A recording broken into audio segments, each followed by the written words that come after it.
took a bit but I'm back. How's everyone been?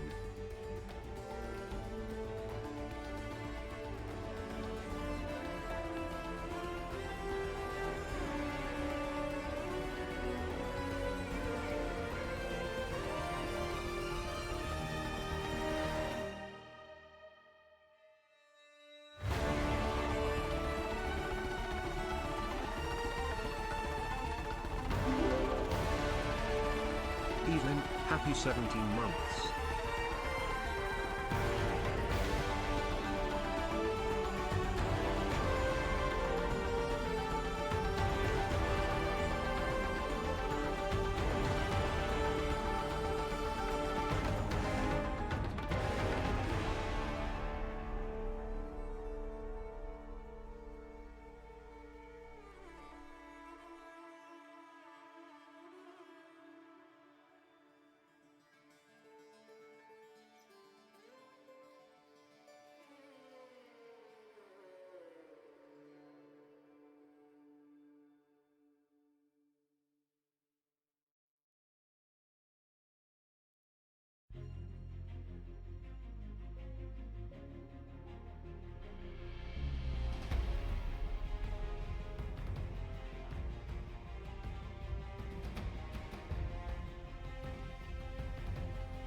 Damn. Holy shit. Oh god, man, I have some stories the weekend. Oh, we got a lot to get through this week. Oh man, it's gonna be one of those days, man. It's gonna be story time with EBA, cause boy oh boy, did I go to a convention for the first time in 3 years. For the first time since before pandemic lockdown, I went to a convention, and for the first time in probably 8 years, it was indeed a NerdCon. Holy shit. Welcome back, everybody. Welcome back to stream. Welcome back to the VOD for a fantastic day. It is indeed a Tuesday, I believe. It's a Tuesday. Tuesday the...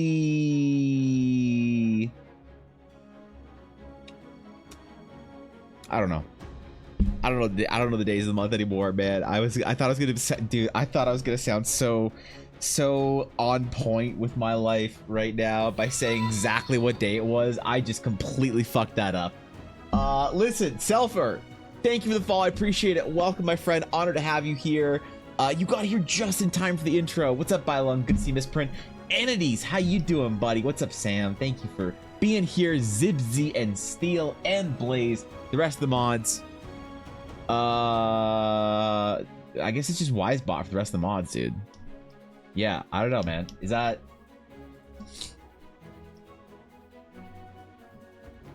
There's like 8 mods in here, man. What the fuck?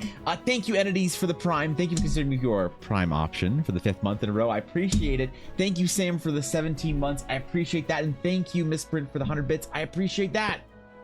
Thank you, guys. Goddamn. Thank you. What the fuck?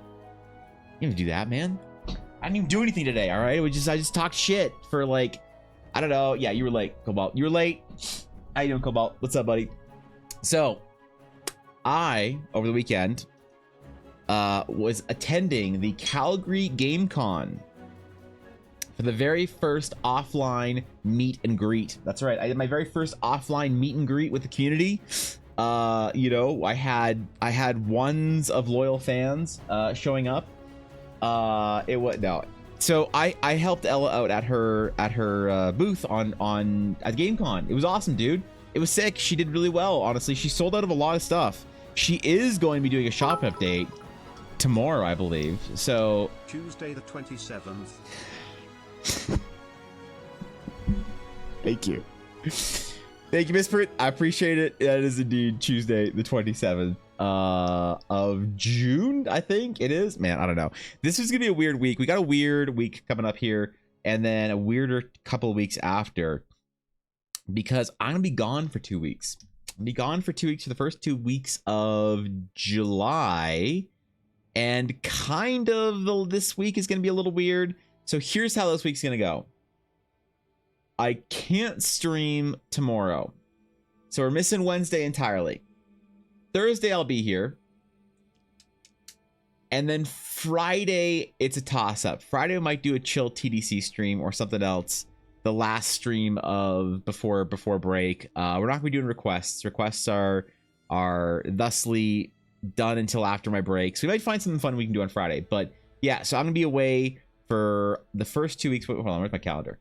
Where's my calendar at? I'm gonna be away until the first stream back is going to be on the 14th. It's gonna be Friday the 14th. All right.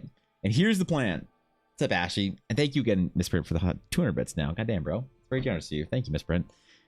So I'll be back on the 14th for the first ever new era of request streams. We'll be doing something completely different that I'm really excited about.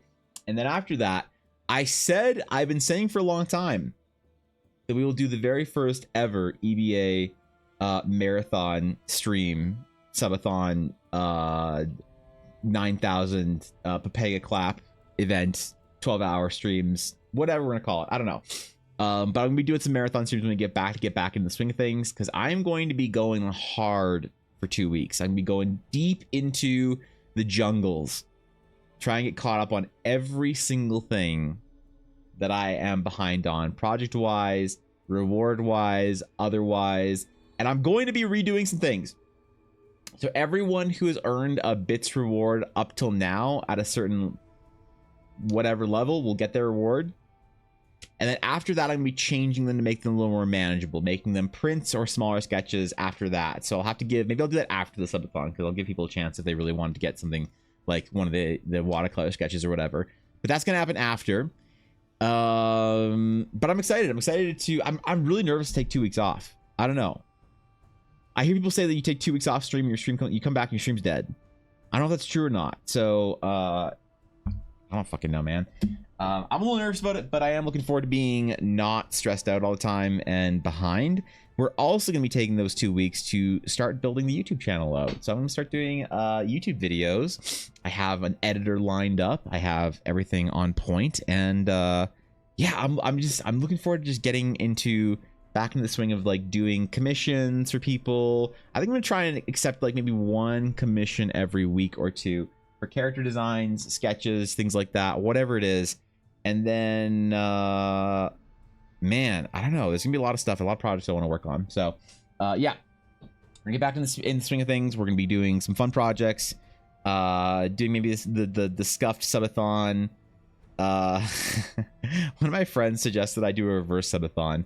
And she was just like, just say you're going to be live every single day and hold your vacation hostage. So your chat has to no, but reverse subathons are toxic. I would never do something like that. Maybe. But I would never say I'm going to do something like that. So anyway, I'm excited about that. What else do we need to talk about? Oh, the weekend. Okay, so yeah, so I did the convention on the weekend, and you know what?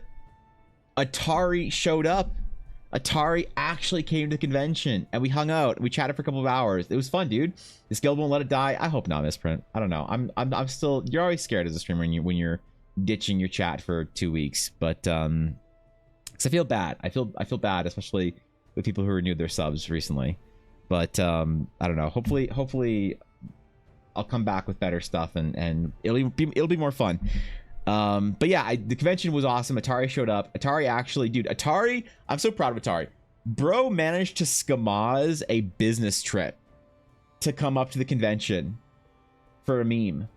What dedication. What absolute dedication. All right.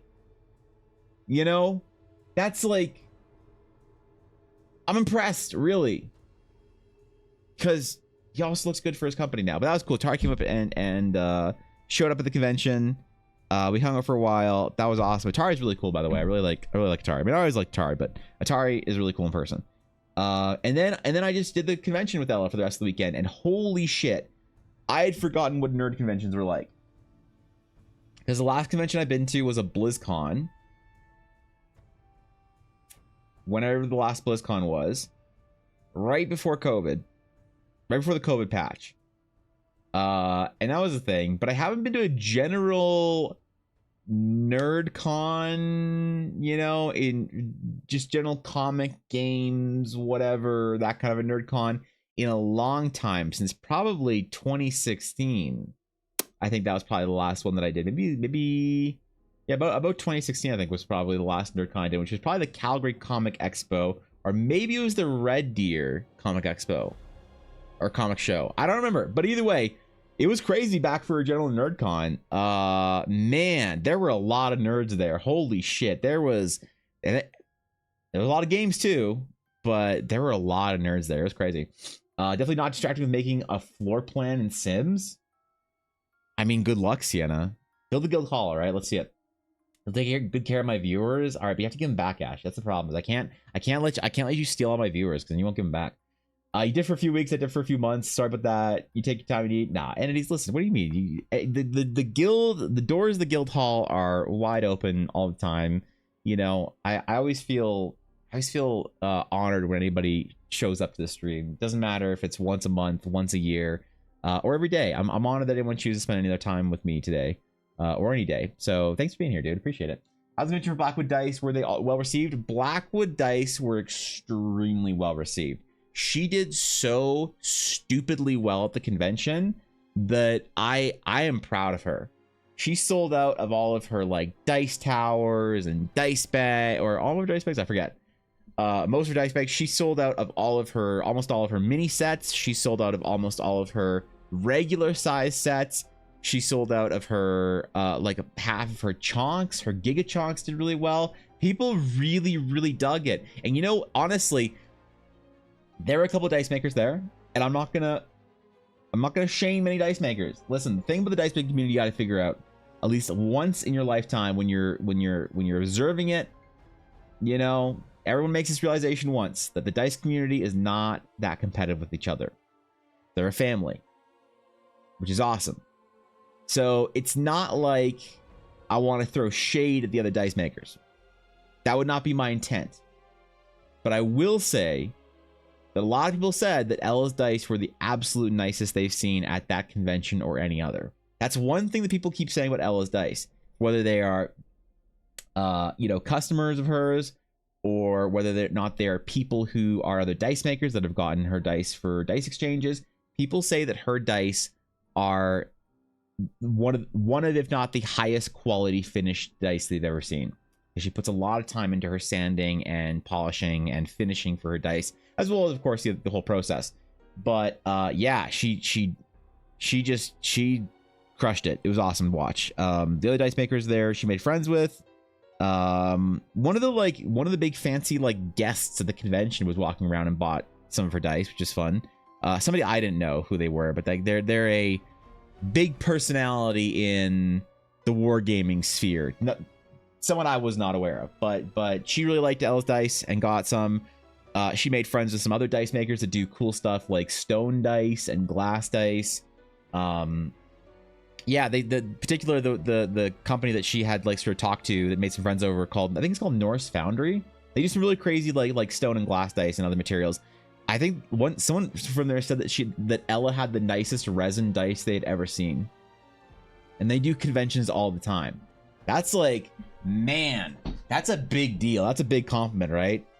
So yeah, so Ella's going to be trying to do more conventions. She's going to try and do even... She is going to consider...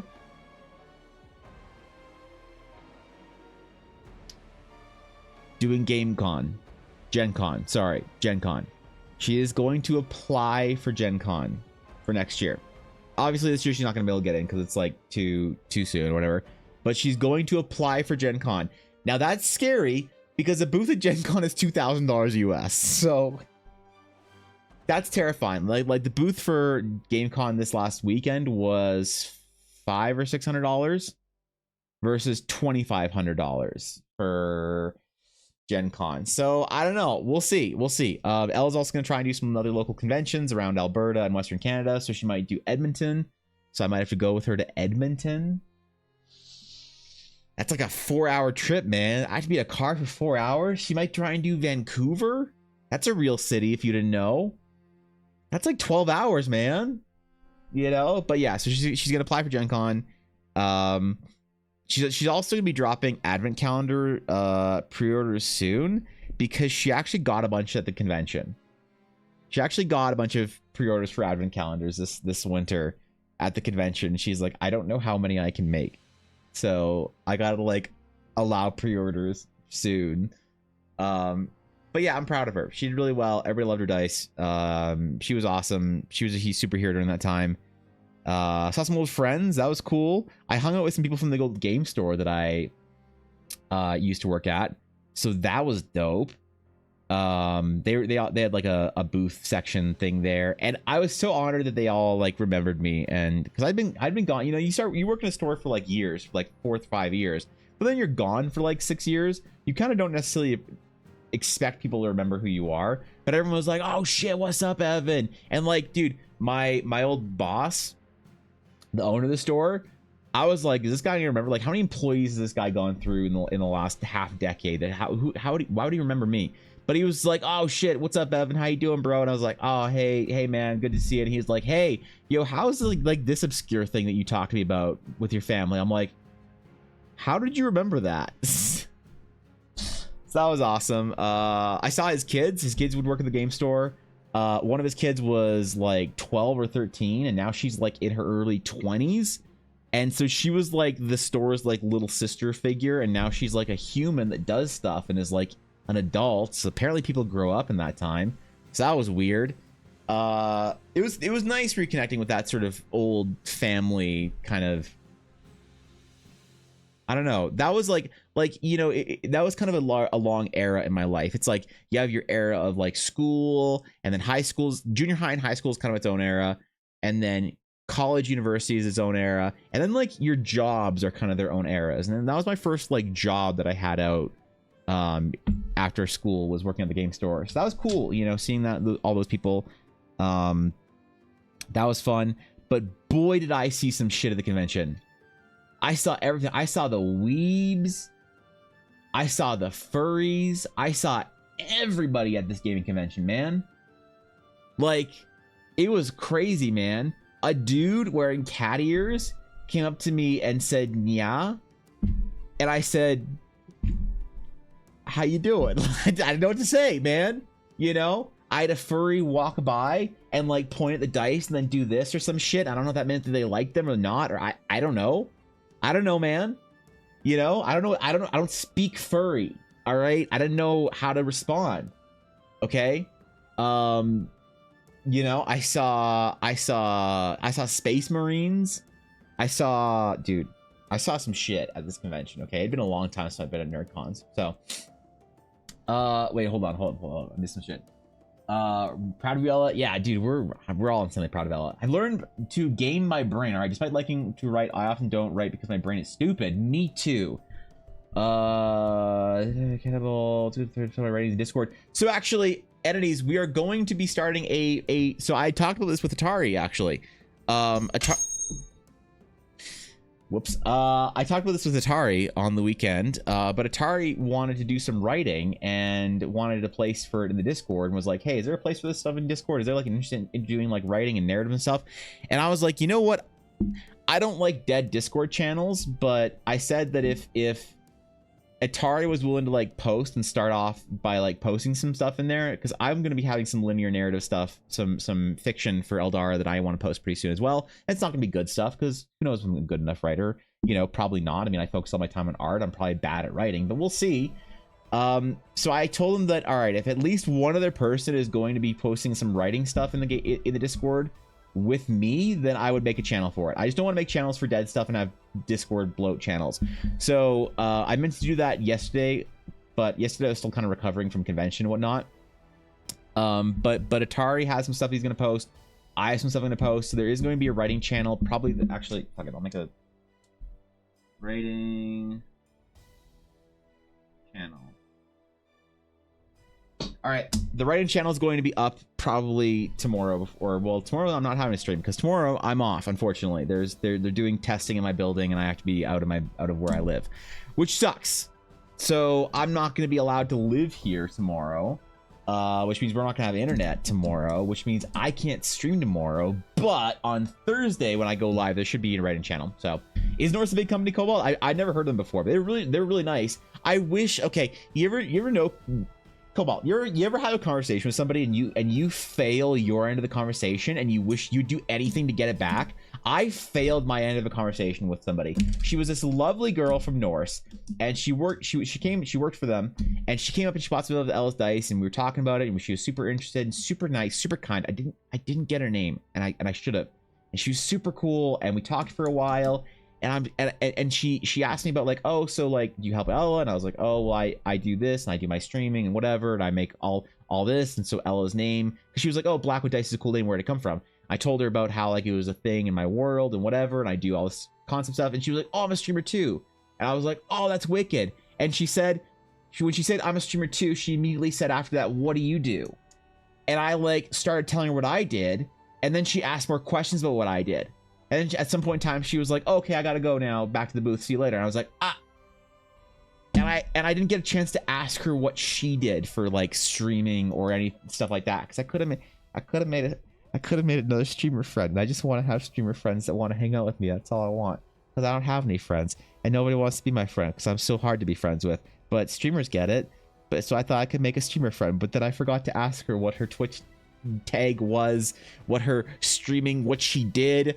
I forgot to ask her all these things. And I wish I could have gotten that conversation back, because she was so nice and I could have made a streamer friend, but I didn't get a chance to ask her. And damn it. And I've read that back in my head like 8 times, and I want that conversation back. I want it back. I want to go back in time to that conversation, be like, what do you do? Tell me.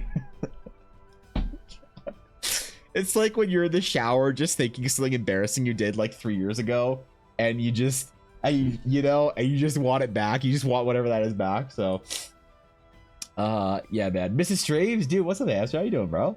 Good to see you. Prepping for Advent already. People are getting a head start on their Christmas shopping this year.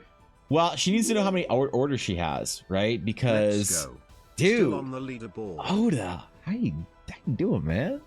Yo, how you doing, Oda? Thank you for the 33 months. I appreciate that. The legendary chef himself, the Chef Smith, Shaw Forged, the legendary Oda, back in chat. What's up, dude? How's it going? How's family? How's baby?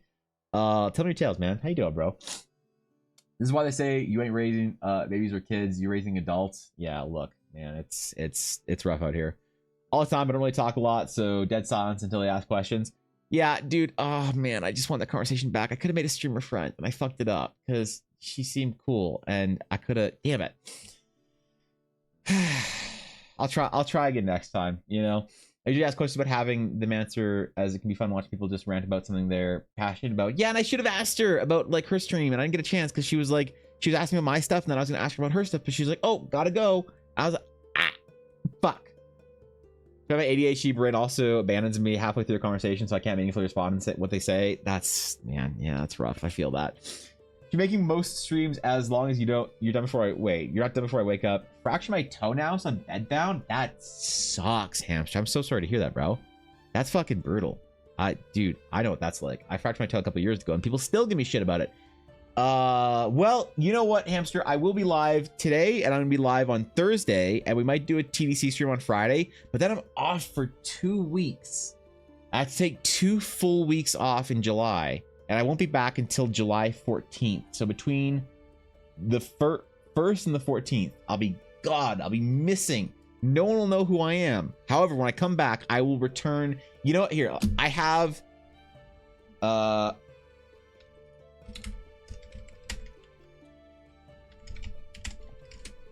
this will be, listen.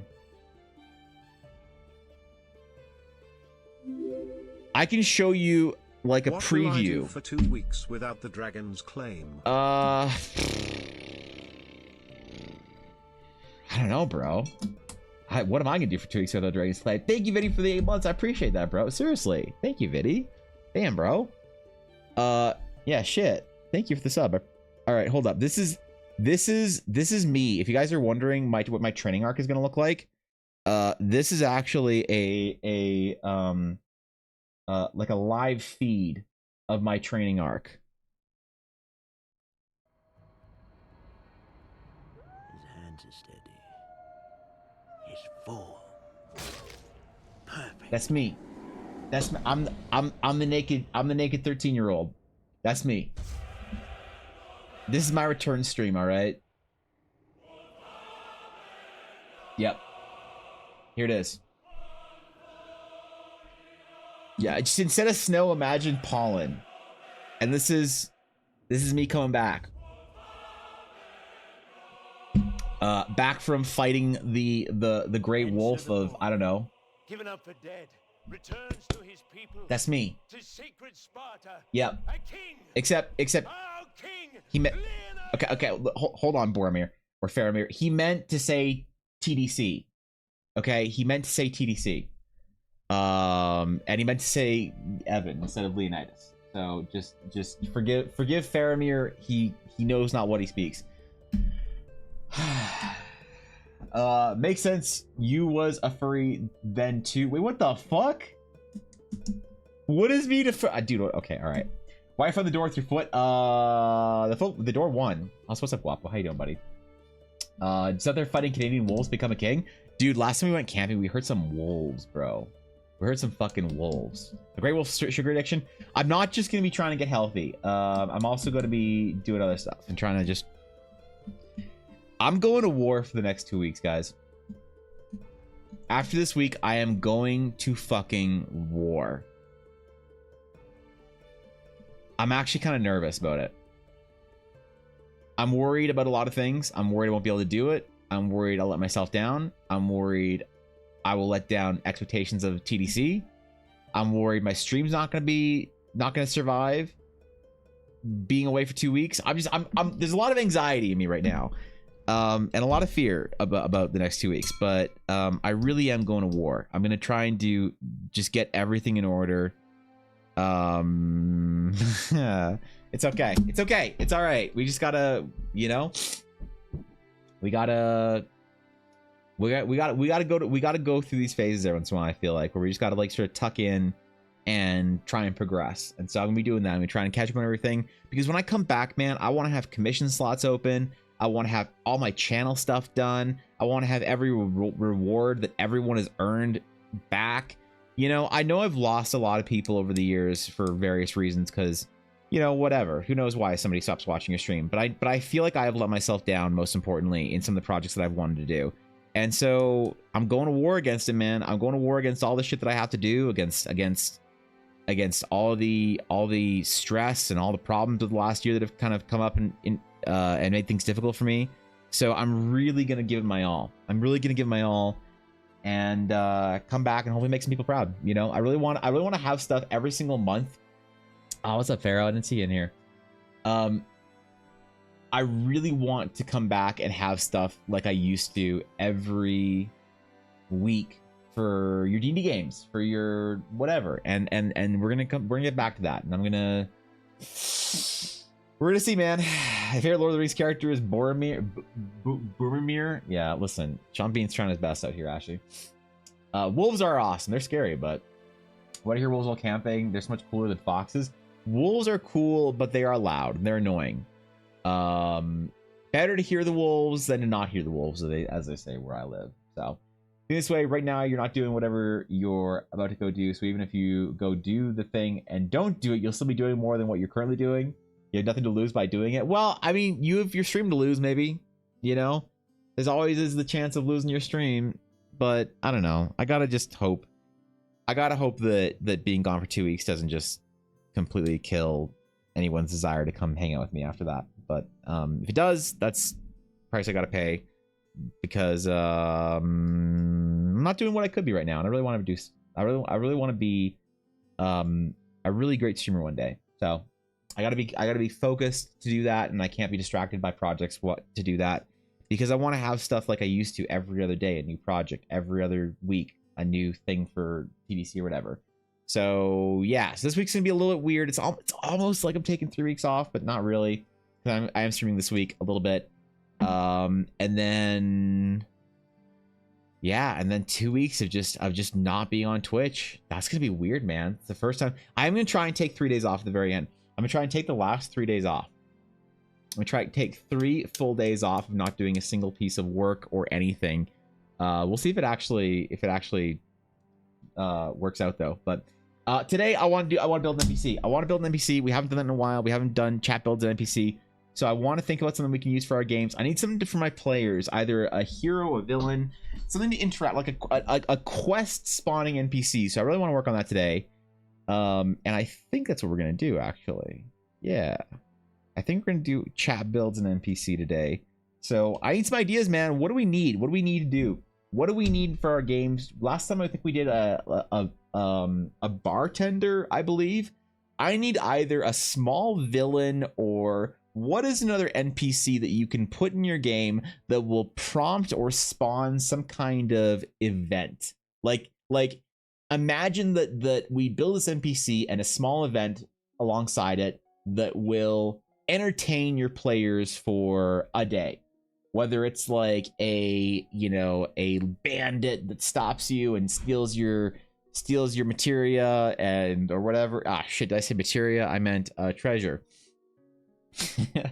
Steals your materia and you have to go chase him, or some kind of a scholar that sends you on a little quest or something, a traveling merchant of some variety, just something that we can do, like a little bit of a small event for our D&D game, like write a little mini event and have a little portrait of this NPC. You know, it'd be nice thing would be a recurring one as well, like either if it's a good one, a good NPC that helps you out or something like that, or you do a quest for, then you maybe have interactions with them later. Or if it's a villain, then maybe you, like, I don't know, at the end of the event, like nothing like super evil, right? Or maybe they haunt you or some shit, or I don't know. What do we got? Gecko folk? That's pretty, all right, that's pretty unique. If you're doing world building, do you want to be in art or D&D? Well, we're gonna be doing art, like chat builds on NPC, and I'm gonna be doing the art of it. So I don't know, actually. I don't even know what category I should be in, Diddy, anymore for what I do. Small villain, a halfling. I don't think I've ever drawn a halfling. No, I drew a halfling, actually. That's not true. I forgot I drew one. Gecko folk hire assassin to use their body's natural poisons in combat. That's kind of interesting. How about an ambassador to the city's thieves guild?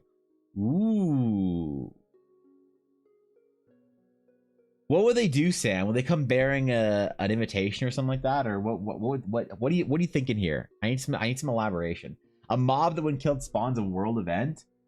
So what if they're a mob that is carrying a portal on their back, and when they die, they drop the portal, and the portal opens to another dimension, which you can go through and rescue an old legion of heroes that were lost in the portal once thousands of years ago, but they think it's only been a couple of days. Was that a Diablo 3 event? I forget.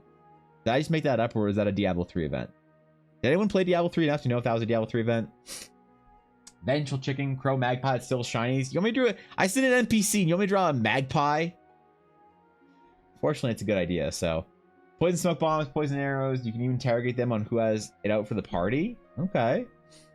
If your NPC was an anti-hero who was the who the PCs hated but had to work with. I like those vibes. That's what I'm kind of getting out of the Thieves Guild ambassador. They're a Don Quixote-esque character that shows up to try and help you, but they misunderstand what's going on and are fairly incompetent.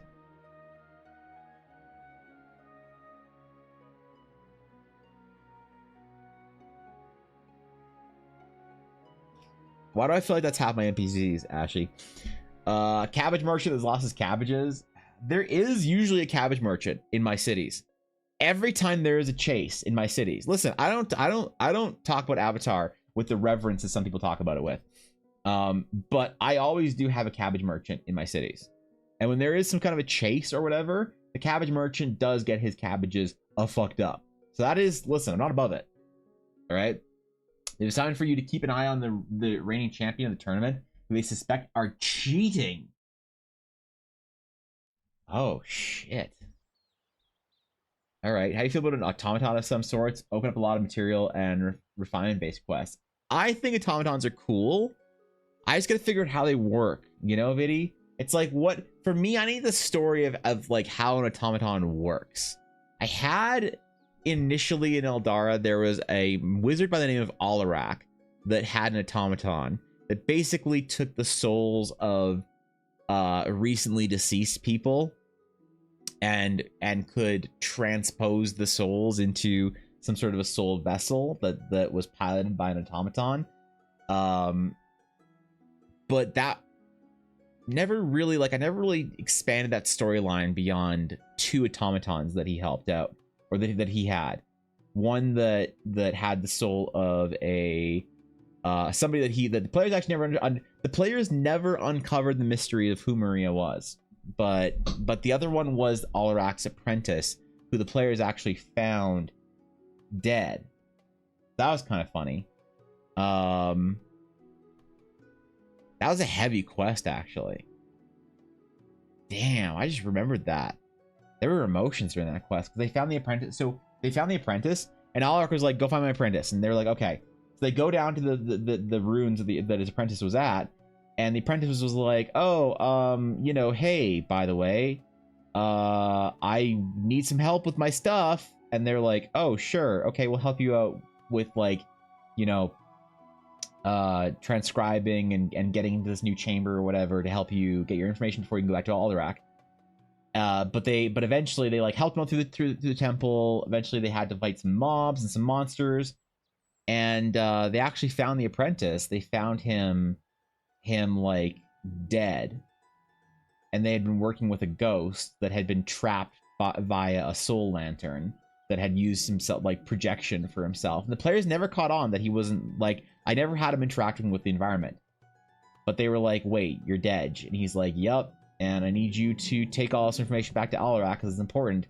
So they actually managed to save the soul lantern as well. And then Alarak put his apprentice in a automaton. So there is that. I just don't know if that's a good enough story for Eldar, you know?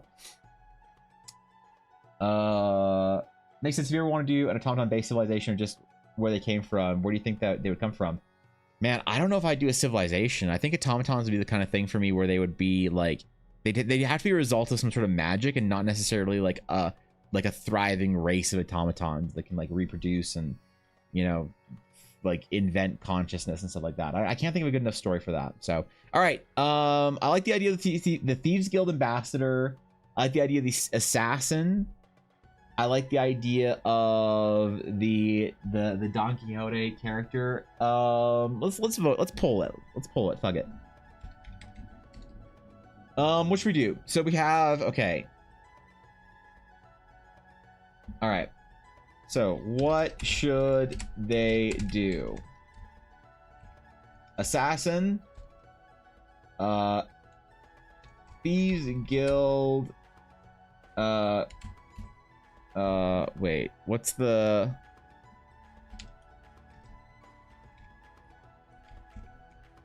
What's the Thieves Guild in Teleria called? Fuck. Whatever. Screw it. Fuck. What is... Hold on. Screw it. I don't care. Thieves Guild Ambassador, Assassin, or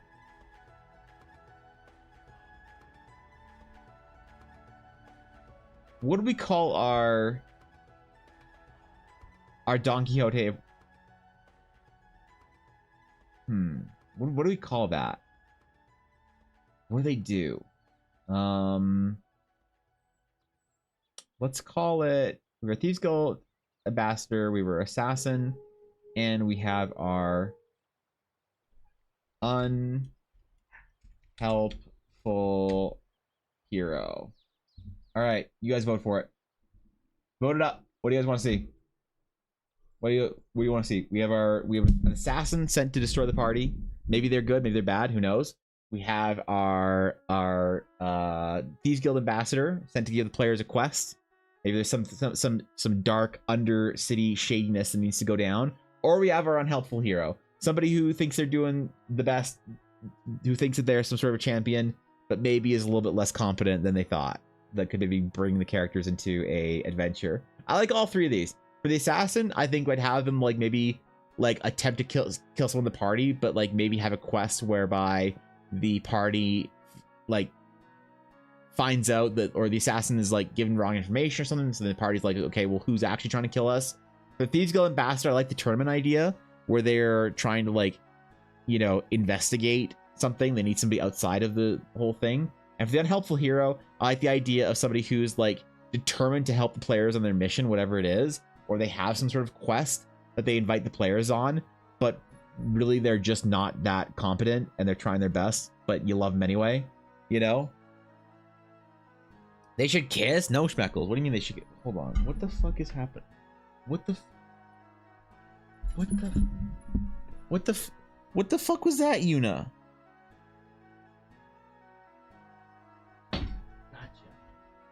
Gotcha. Yuna, what do you want? Do you want the assassin, the ambassador, or the unhelpful hero? What do you think, Yuna? No lickies, okay? What do you think? You don't give a shit. You just want snackies. You smell like shit. When was that to me at a bath? Yo, smell this dog. Visitors, how exciting. Smell it. Shropshire, smell this dog.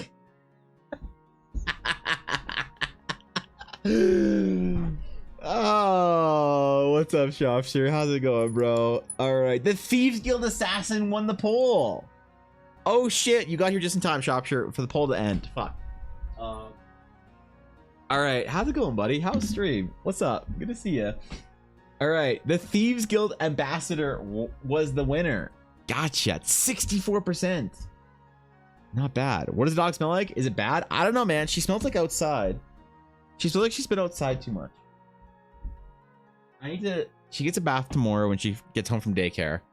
But she needs it, man. Whew. What's up, Cores? Good to see you. How's it going, guys? What did you do today, Shropshire? Tell me your tales. What did you do in the stream today? Thank you for the raid. Guys, if you aren't following Shropshire DM, you could also follow Shropshire DM, and instead of pronouncing it Shropshire, you could pronounce it Shropshire, the American way of pronouncing Shropshire DM. So I invite you to do that at least once in your life. But if you just want a great D&D creator on Twitch that is one of the best of us, you too can follow my friends over at Shropshire. What's going on, bro? Outside smells like it can mean anything. That's true. She smells like grass and dirt. Yeah. Outside around here in farm territory, so it smells interesting. That's true. Okay, maybe not. It's not farm. She doesn't smell like farm, thank God. She smells like forest, I guess. What's business today? Okay, so we're doing Shropshire. We're making a NPC today. We're doing chat builds and NPC day, single day builds, and we build it. We tell a story, and then I draw it. So, chat votes on everything. On all the... You guys are going to vote on every single feature. The first is we had, what does this character do? We had a choice between an assassin. Thank you, Course, for the follow. Welcome, I appreciate you. We had... What do they do? We had three options. We had our Don Quixote hero. We had our assassin sent to kill someone in the party. Or we had our Thieves Guild ambassador. So, as far as Thieves Guild's ambassadors goes, that is what won. The next question is, what should... this character's... We need racing class now. So we have a Assassin's Guild ambassador, somebody who finds the party in maybe a town or something. What does forest smell like? I don't know, Blaze. Go outside and smell a forest. All right, go outside and throw Bolt into some lawn more clippings, and then rub Bolt in some dirt, and then smell Bolt and see what happens. That's what, you know. I don't know. That's what outside a dog smells like. You know, why do I have to? Why do I have to clarify this? I feel like it's obvious. Those are very dog smells, Matt. True. See, Zibsy knows. Okay, so we have Thieves Guild ambassador chosen. Come to offer the players a little coin in exchange for assistance. So you imagine you're in the city of Grand Crest. Let's just play a little. Let's set the mood. Let's set the tone. All right. I need some dark fantasy music. Hold on. We need some dark fantasy music. Okay. We need like some sinister underground. We need city, fantasy, city background sounds. All right. Medieval city ambiance. All right. And then we need some fantasy rogue music. City of Thieves, got it. All right. You find your way into the central courts of Grand Crest.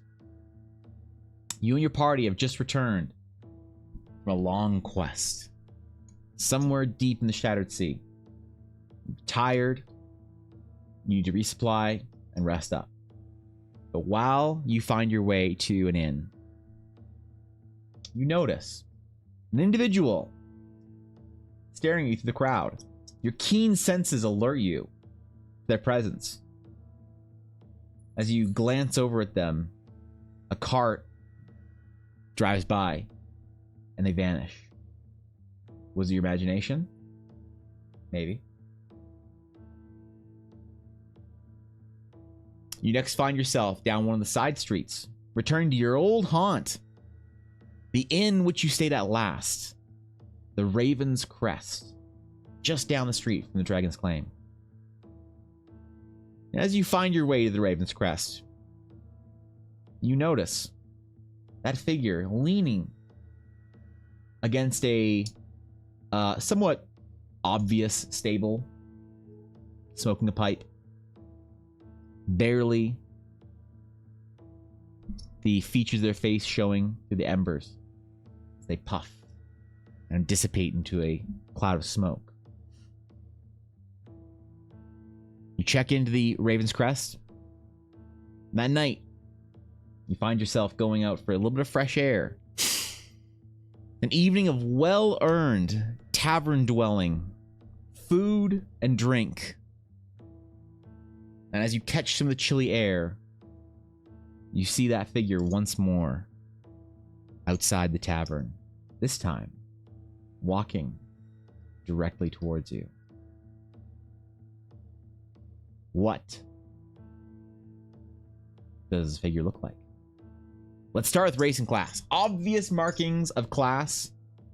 Obvious markings of race. Let's do race first. What's an interesting option? It needs to be something that's not super... It can't be D&D... Like, it can't be Forgotten Realms. So it can't be like a tiefling, a dragonborn. It could be a tiefling or a dragonborn. We just need to not call it tiefling or a dragonborn, because then we have to owe Wizards of the Coast 30% of our IP. But... I need something interesting. Do we go more on the relatable, handsome swashbuckler, or do we go into the more like Turtles, Kenku, not Kenku because those are Copy River, Wizards of the Coast, TM 1999, Gary Gygax, Wizards of the Coast, D&D, Dungeons and Dragons, Teamers, all rights reserved? Or do we do something more interesting? I like the idea of doing the Dragon Folk, because they are not very assassiny. So a Thieves Guild representative with giant wings and horns could be fucking sick. Can make an offer they can't refuse. Look, that's what we're trying to figure out. I feel like Thieves Guild ambassador should be someone unexpected, like a hill dwarf wizard. See, that's what I like. Do we how much expectation versus subversion do we go? Because I kind of want to do something different. Something maybe like almost monster, like one of the monstrous races. Or they could be wearing a mask and be completely unknown. Or like an automaton would actually be really interesting. Dragon folk, handsome but lanky. Lanky is important, all right? Artificer that uses gadgets for stealth. Now we're into an arcane character, and we don't even have season 2 of that yet, but I'm down. Deadly race is not usually associated with deceitfulness. So, your local thieves guilds are comprised of everybody, but like it is hard to be like either like an 8-foot tall Dusarian and be sneaky. I do like the idea of the dwarf. Like a dwarven spellcaster of some variety. Like a well-dressed dwarven spellcaster. That's kind of interesting. What else could we do? The dragon folk is kind of cool. The automaton's kind of cool. I want 3 options. Dragon folk. The dragon folk, though, mind you, are just I mean, the dragon folk aren't, because they're just people with horns. They're not like lizard people. When I say dragon folk, I'm not talking about dragonborn. Migo Fae. Oh, we could do the moth people. Okay, we'll pull it. All right, what race? So we have moth folk. We have a hill dwarf, or we have a automaton. Did I spell automaton? It's not that. I definitely didn't spell it right. Automaton. Got it. Thank you, Google. I appreciate it. Automaton. Mothfolk, hill dwarf, or automaton? You guys vote. You guys vote. Mothfolk, hill dwarf, or automaton? Something very fey and mysterious. Something very hardy and dwarvy. I don't know, man. I don't know how to describe a dwarf. Or something a little more artificery and automaton-y. It's up to you. They would be, I think dwarves would be the least amount of subversion of expectation. The automaton would be kind of in the middle, and the moth folk would be the most surprising to see them working for thieves guilds. Because the moth folk they got like big moth wings, and they're all pretty and shit. And they don't do thieving. They don't do sneaking. All right, that's for Smeagol. Okay. Does well-dressed dwarf kind of look like a fancy-ass mobster or Pinkerton?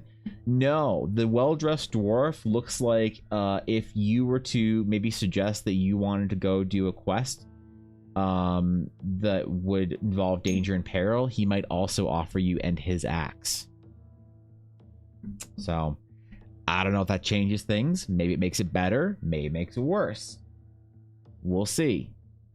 I actually have no idea what you guys are going to pick here. I actually have no fucking clue, because I have a preference between 2 of them, but I think I could do all 3 of them justice. There's only one of them that I don't know really what I would do, like to make it like sneaky. But maybe from the dust, their wings work as the sleep spell when they unfurl their wings when they are surprised. Yo, Vinceris, that's exactly it. That's how the moth folk, that's how like Fey assassins work. They use like mystery, illusion, and sleep dust and stuff, right? I would be down with that. We haven't figured out what the moth like racial abilities are yet, as far as the moth folk goes, but I think we talked about them having some sort of illusory or some kind of a dust powers or whatever. The moth folk. Ooh. All right.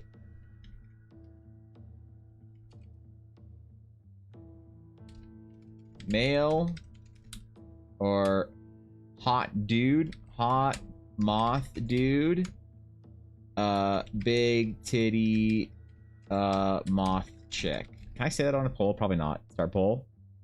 Oh, you can. Nice. All right. There you go. I'm surprised that Twitch let me put that in a poll. Got it. All right. You guys pick. All right.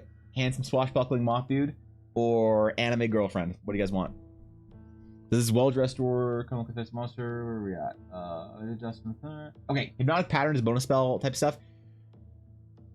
I don't know if we should make it a spell. Like, do you think spells based on like racial abilities, like if you give people like the characters the ability to spell cast, do you think that breaks martial classes, or do you think it adds something interesting to it? Because I actually don't know. I mean, the moss would win, but would also been happy with the dwarf. The only thing I didn't know, like I knew what I was gonna do with the moth. I knew what I was gonna do with the dwarf. The only thing I didn't really know what to do was with the automaton, because I didn't have a clear vision. Well, I didn't have a clear vision in my head, but I still we would have figured it out. All right, that's something interesting. Okay, I feel that. Moth folk just want you to believe they aren't involved in illicit affairs, basically. Yeah, I know which one I want, but it's not the one we need. You disappoint me, Blaze. But at the same time, we need you. So, I can't believe you let Chad vote for big titty anime character. SMHing your head, canceled. Hashtag canceled. What happens if they tie? Wait, if they tie, flip it. I'm not gonna offend anyone by trying to do an androgynous character. I'm not that skilled as an artist yet. Yo, Ashura, how's it going, dude? I was surprised for you, by the way, of it. All right, I'm ready and willing, Ashura. What's up? What's going on? All right, hit me. I'm ready. Any people giving them an inherent sleep spell because.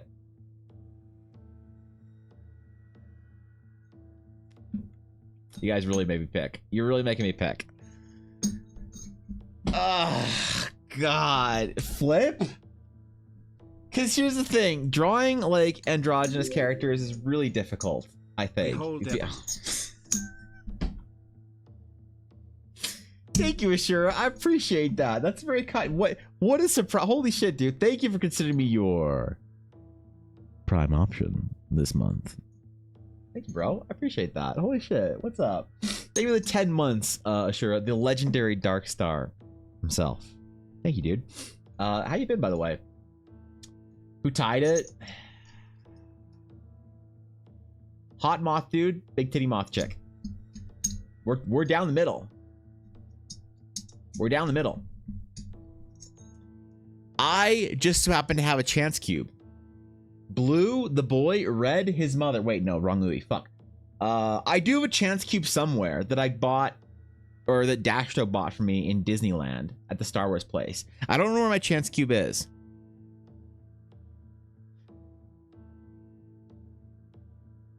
Yeah, I don't know where my chance cube is. I do have a coin. I have my lucky coin. I bought a coin years ago because I was like, I want a lucky coin. I want a lucky thing. And so I bought a coin. I bought a coin when I in 20 wait, I have two. I bought one in 2014. Wait, no, 2017. I bought a coin 2017. Is my lucky coin. All right, does it do anything? No, but I fidget with it from time to time. So, heads or tails? Just do both. We didn't see the BT moth girl behind the big moth guy. No, I can't do both. You think I have time for that, Oda? You think I'm gonna draw two characters? You think in the Thieves Guild they're gonna send two people, a hot moth chick and a hot moth bro, to come seduce you to try and get you to do what they want?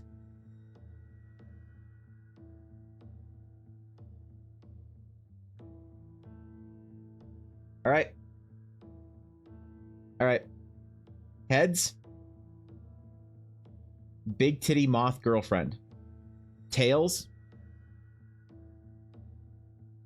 Big titty moth boyfriend. Okay. All right. God. Oh God. Okay. You know what's dude? It's my old coworkers said they watch my streams, and I was like, I'm embarrassed. I should be. That hit my monitor. That hit my fucking monitor. That hit my monitor. Holy shit. Is it okay? And mice and tea. That was the worst that could have gone. That was the worst that could have gone. Okay, you can't flip a fucking coin when you're wearing a glove. Alright? Okay. Alright, where is it? Where is it? Is it moth boyfriend? What did I say? Head's big titty moth girlfriend. Tails big titty moth boyfriend. Is that what I said? I said, yeah. Tails boy, heads girl. Okay, it's heads.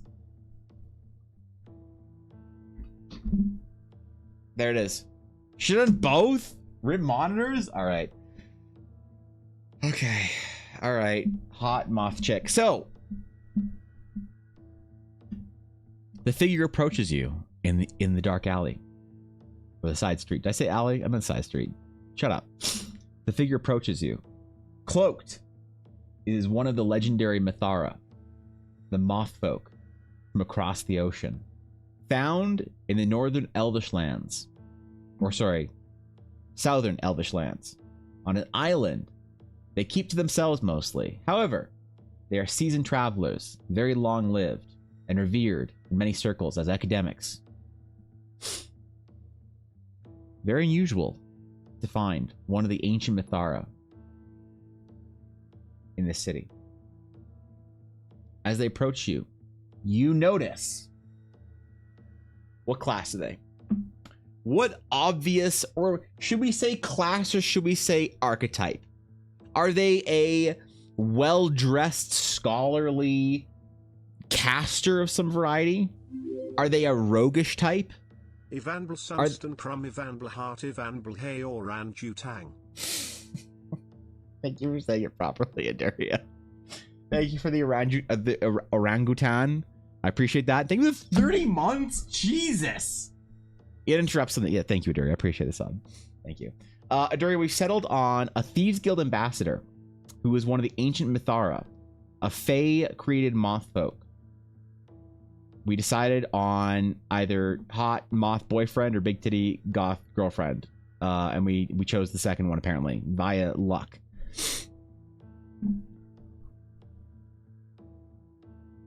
What archetype do they have? Are they who you'd expect? A rogue? Which, don't get me wrong, that's not bad.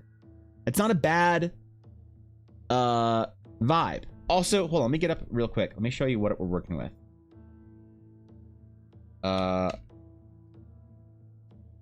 This is what our Mithara look like. Let me just real quick get them up.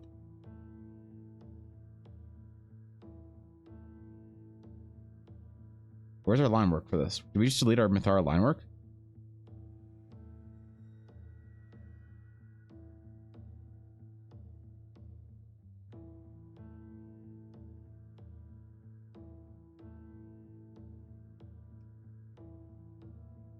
Ah!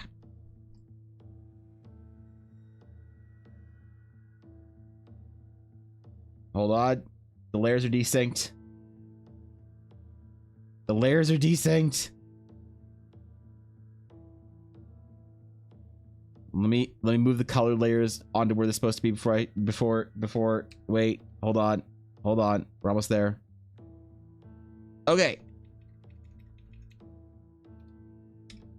Okay, this is what we're working with right here.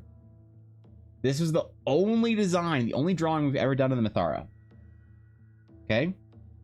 This is what we're working with here.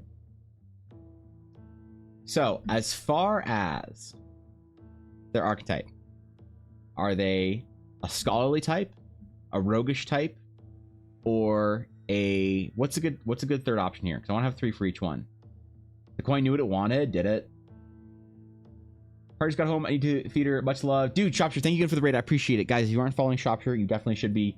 Shropshire is one of my favorite creators on Twitch.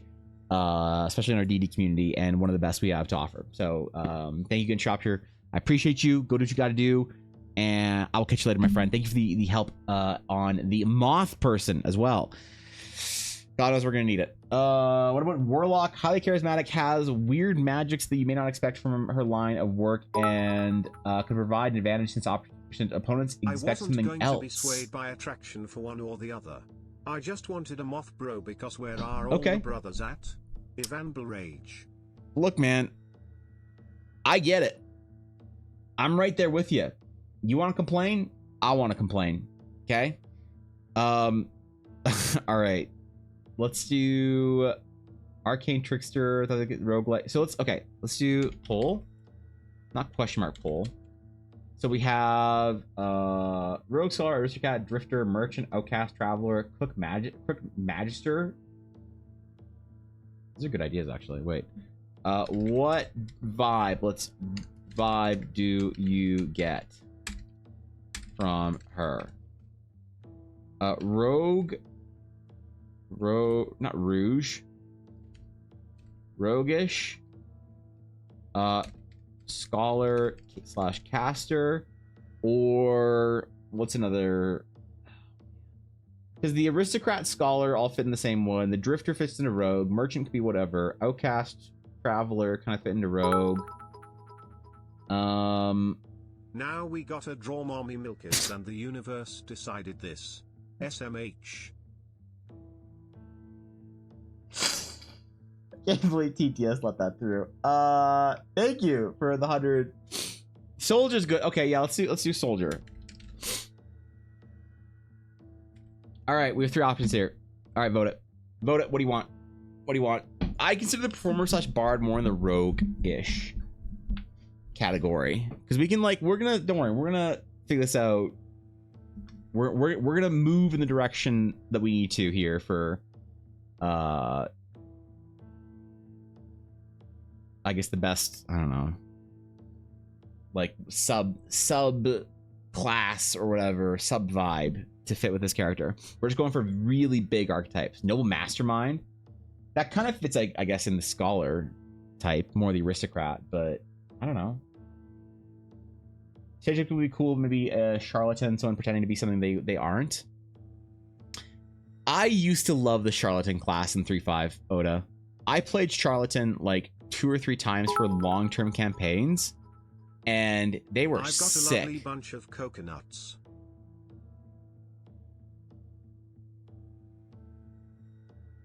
Is that it? It's just you can't just leave me hanging on. Okay, thank you for 100 bits for Duria. Thank you, Duria. Thank you, Miss Print. Thank you, guys. I appreciate it. God knows I appreciate it. All right. Thank you, boys. You're keeping me alive this month, so thank you. All right, what do we got? I think I have a good idea for, I don't know what I'll do for Soldier, but I have a pretty good idea for Rogue or the Scholar type. I don't know, because Soldier would be kind of cool, because it's like, you wouldn't expect them to be an ambassador for Thieves Guild, right? That'd be kind of dope too, actually, now I think about it. There's a bunch of Monty Python horses. Yeah, that's all Duria. That's all Duria does in his free time, is either slam boards on his head or clack coconuts around while galloping through the English countryside. The Scholar / caster with 50% of the vote, barely winning the popular vote, might I say. Is it rigged? I would never imply it. You're not wrong. See, you know, I know these things. I've seen a Duria stream before.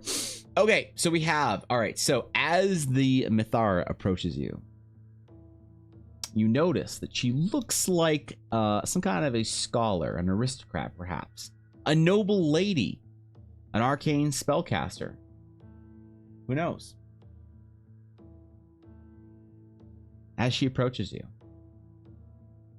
you feel the drift of her fey essence beginning to wash over you. You detect small particles of glittering dust emitting from her wings. Is it an enchanting spell, or simply a byproduct of her fey ancestry in this realm? Does fey even work in Eldara? Is a fey realm something inherently D&D, or can a fey realm be interesting for original fantasy? Because I don't know. Like, even Warcraft had the Emerald Dream. It was basically the fey realm, they just called it something different. So we wouldn't call it the Fey realm, but like, do Fey realms, are they a core component of fantasy that everybody loves, or are Fey realms something that are very D&D focused and kind of overused and tired? Do we have our Mythara from just an island? They're just other people, or are they from a Fey realm?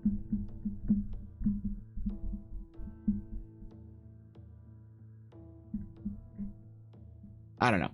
Either way, she approaches you. She says in a calm, collected demeanor, "We've been watching you. I have perhaps an offer to make for you and your party. One that I find will be very profitable to both of us." And as you look her up and down, trying to figure out what her angle is, she points to the door behind you and says, "Shall we have a drink?"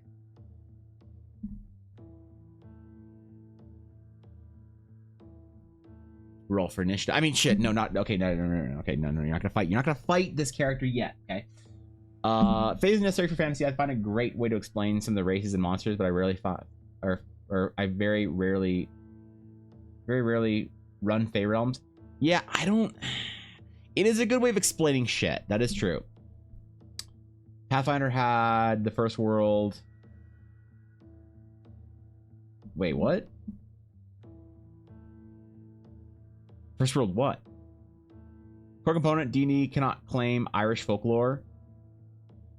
But do you think that it requires... So I agree with you, Sam. Do you think that a different realm of existence is required? Or can you have a more Fey-like forest area that is focused on natural druidism, Celtic mythology, that kind of stuff within the real world? Or do you think that the Fey is so different and unique, it must be a different realm that you have to like traverse to across the... That's what I'm unsure of, is if the Fey folklore needs to be from a different realm, or if it can be connected to reality, or if it has to be disconnected to reality, you know?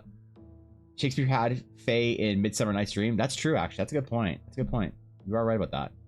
A very personal despise of Fae realms due to shit DM. Well, why aren't you playing D&D with me right now, Blaze? I can't play D&D with any of my groups right now because one of them, 3 of the players are on hiatus. Self-imposed hiatus, they say. And one of my groups, one of my players, is in fucking France. All right? He's like, I'm gonna fuck off to Paris for an entire month and leave you guys cliff hung. So I don't got shit to do for D&D players right now, man. I'll play some D&D. I'll play you some D&D. Face shrouded area rather than a whole realm. That's kind of what I'm thinking, but Fae like provides a mysticism that has a specific aesthetic. You can capture a different mystic vibe with other things, though. do you think so? Thank you for 100 bits, Miss Brent. That's really kind of you.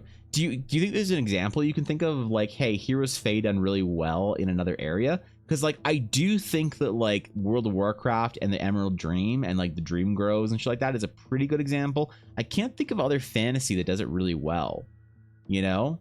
But I'm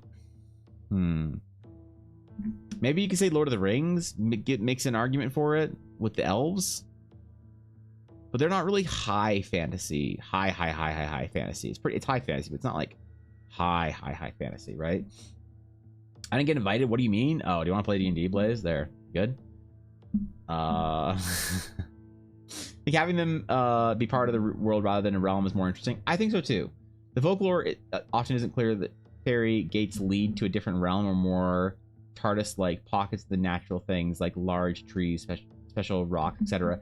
So I do have, of course, certain areas like forests that are magically enchanted within my world. Like one of them is like a forest of eternal night, for instance. So there is already places within Eldara that we can sort of place our Fae and kind of like sandwich them into the world without having a different realm, you know? Bouncing on Miss Prince's idea, the Shattered Sea is already comprised or encompasses this aura mystery behind it. Do you think so? That I was not expecting. Interesting. Okay. Okay. I dig it. I dig it. You keep in mind the same realm. They have bigger significance to the whole world rather than them just being travelers. That's what I like about it. It's more invested, right? All right. So what are the key features? What are the key features of her do we want? We have our Fae, more noble scholar / aristocrat. Do we want to go more with the caster vibe or more with the like aristocrat vibe? Let's pull that. / hold. Okay, more vibe check. Caster / warlock, caster / mage, noble /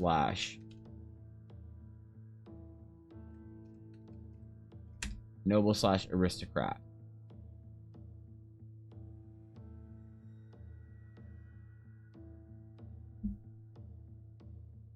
All right, vote it up. What do you guys want to see? What do you want to see? Caster / mage, caster / warlock, or noble / aristocrat? Not aristocrat, okay? That movie needs to be left in the fucking 90s where it belongs. All right? We will not be quoting the Aristocats, not even with Ella here. I'm pretty sure that was one of her favorite movies growing up. I do like the idea of the caster. The aristocrat could be cool too. You know? Did we say ages ago the giant floating caldera / coffee stain meme was going to be the Feywild wild magic stain type thing? I was going to make it more of a primal place, but like primal magic sort of doing its thing, but that could like manifest very easily into Fey. More traditional sort of like Celtic Fey. It was not a great movie though. Laurel Hamilton. Wait, what's up with this? Everybody wants to be a cat. Because a cat's the only cat who knows where it's at. I start my 2-week vacation sooner. Thank you, Dirk 100 Bits. I appreciate that. Thank you, bro. What the fuck? Thanks, man. Yeah, thanks, bro. I think that puts you in the point leaders for the month. Thanks for being the biggest bit contributor in all of June. I appreciate you, Durian. Thank you, man. Seriously, I really do appreciate it. Even if it is with the fucking cats. And that's the reason I'm playing one in my Pathfinder game. Because of the Aristocat, you fucking nerd. Okay. Okay, they wrote 100 bits. I appreciate that. Hold up. Laurel Hamilton has a very good depiction of it in the Twin Kingdoms of the Fae, which seemed to be good versus bad, but was way more complicated than it appeared. The only time I've seen it addressed recently in fantasy. Laurel Hamilton. I don't know. The noble / aristocrat slammed it with 27 or 30. No, 70% of the vote. Caster warlock at 27. Caster mage at 0.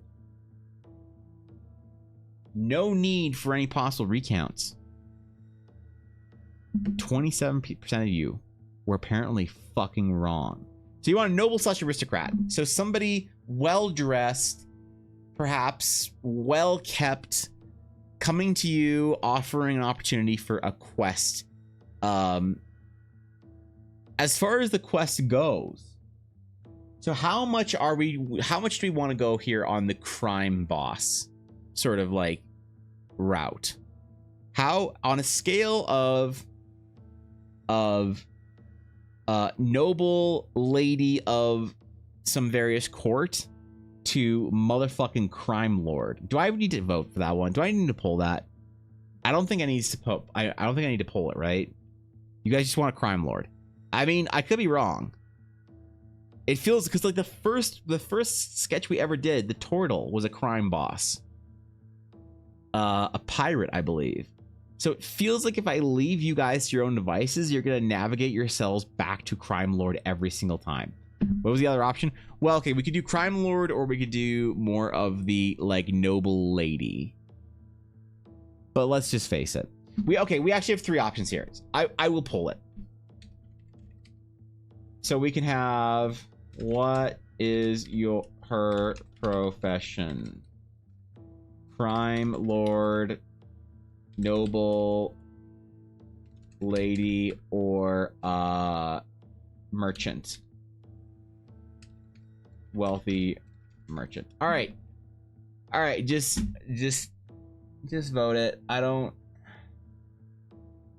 know what's gonna come up as. This is performative for me to have this, I suppose. If there's a 3-way tie, I'm just gonna end my stream. You want a noble lady, Blaze? Blaze, I'm not turning this into a VTuber, all right? Chill. She doesn't have to be a crime lord. She just has to be passionate about a particular cause that she's willing to strive for no matter the cost. Yes, but you do understand that whenever I give the opportunity to be a crime lord or to make a crime lord to this chat, they have never not chosen crime lord. All right?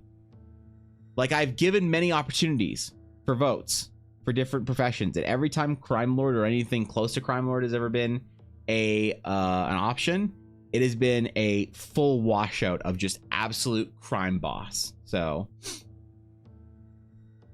I mean, I don't know if that's who you want contacting you in the middle of the night asking you if you want to have a drink. Because the next thing we have to just decide on is the quests. I did like Sam's idea of the Thieves Guild has reasons to suspect that the winner of a tournament is cheating. But we need some other options here for what quest could our most likely crime lord offer the players. What thing would a Thieves Guild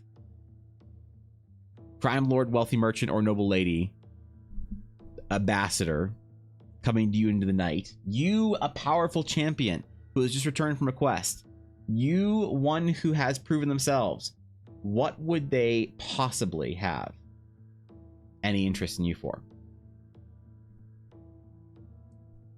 Because I don't want to do anything assassin-y. I want it to be potentially morally gray. All right? Something maybe even good, right?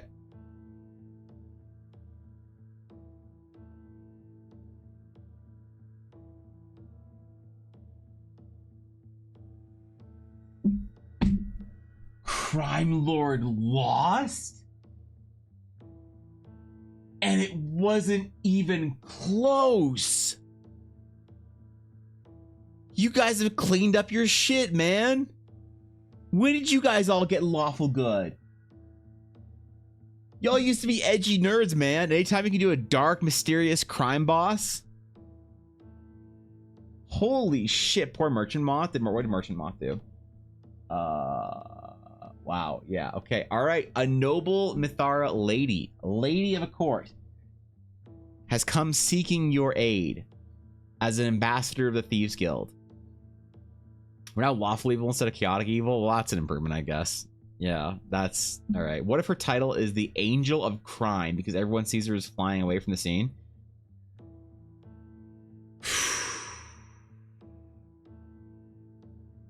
Wouldn't they know? Because the Mithara are pretty rare. You want to see the desire to have a big titty dummy mommy notable moth lady? Apparently I do. You guys been watching too much Galaxy Goldfish. That's Ayabari's title for Niji Sanji. Wanted to get you to be a weeb. I was not about to quote something from Niji Sanji, all right? That's not my wheelhouse, all right? Come on. Please. I am a supporter right now, Ashy, of only one VTuber company, and that is the Eldarin VTubers. Okay? Currently there is only one of them, and she is a fucking worm. She is a leech. She is a blood clot in the veins of Twitch. All right? But she's still my VTuber friend, Evangeline. So. Anyway. Okay, so a noble lady. So what kind of quest would she be able to offer? What kind of quest would she be able to offer? I think maybe either... Maybe we'll start drawing, because we have enough visual description to be able to start drawing the character out. So... They have some kind of odd looking anatomy. They're very tall. They're very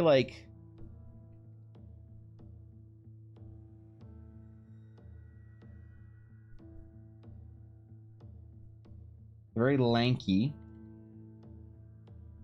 Lanky was a description that we wanted to use. Let's just do okay, hold on. Let me do this real quick.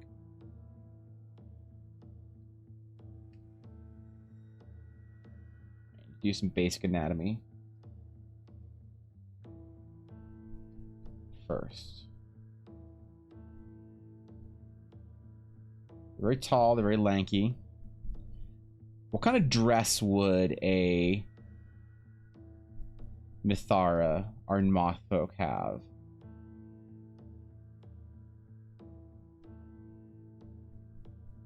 Because that's to me, that's like the most important question.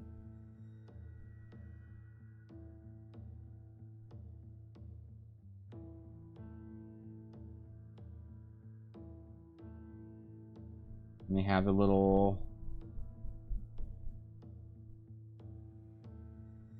moth feelers.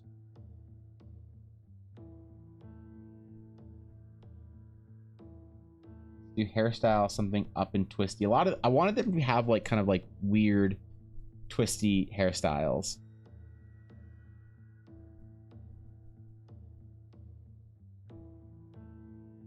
They have naturally very like flowy twisty hair, and they wear it up a lot.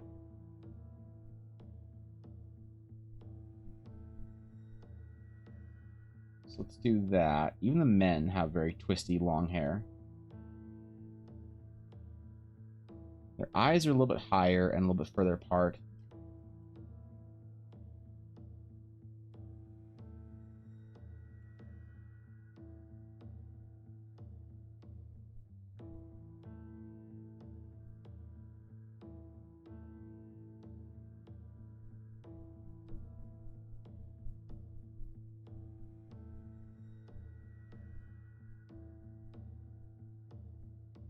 Noses are a little more like kind of almost rabbit-like.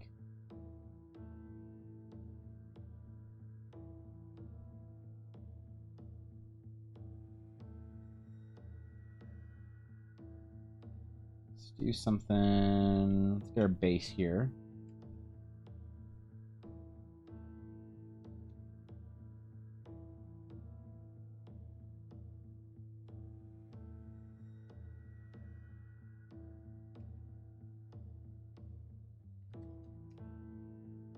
Okay.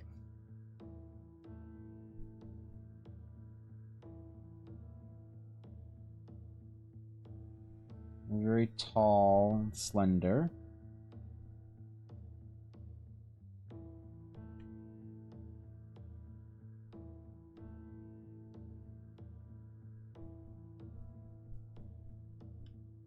Perfect. All right. Their wings are gigantic. So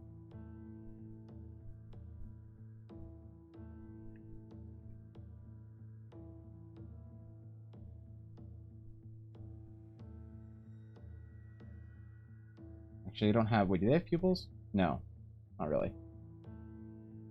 Or irises, or any visual description in their eyes.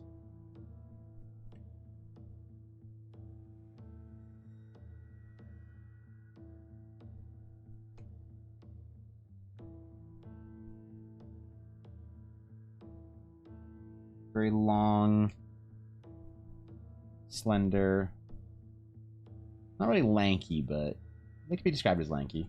I would allow it. There's a quest to retrieve documents from a rival governing official. So more like political intrigue. I like that. We just hushed out Evangeline. We can't have a shut up Evangeline. She talks too much and draws enough or doesn't draw enough art. Ashley, if you want to be Evangeline's mean mod, I will put in a good word for you. If you want to be the mod that comes in there and belittles her every single time, go for it. Then she can make a video trying to cancel you for being a toxic VTuber. That she trusted you with her channel. And you abuse your power. If we can get Ulner on board, cancel you as well, I'm sure you could make it trending on VTuber on Twitter. She's ambassador of the Thieves Guild, not a Thieves Guild. The. Being noble, she may have some inside information and would want these mercenaries to intercept some kind of exchange of wealth or information. All right, so let's do espionage. Yeah, so we have political intrigue, espionage. We have sneaking and spy work. Or what else would the Thieves Guild possibly ask of you? What could the Thieves Guild possibly want from you as players?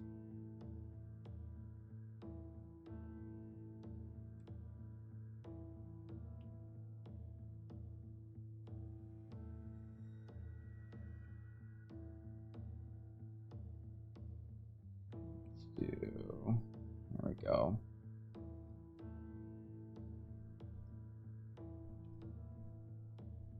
I need a good quest that can maybe build her as a recurring NPC in somebody's game.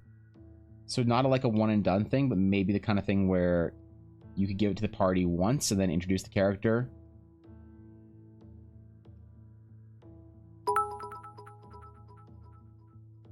We need to name her as well. Event and need it catered. Do your best to provide food and snackies to the attendants. How would the Thieves Guild?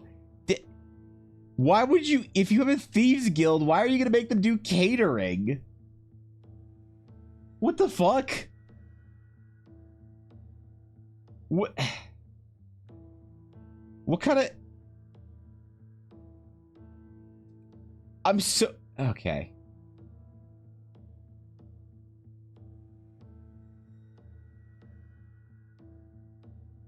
All right. Do you guys want to do catering? Thieves need to eat too? Well, okay. You have to do catering, but you can't go shopping at D&D Costco because D&D Costco is closed. How about that?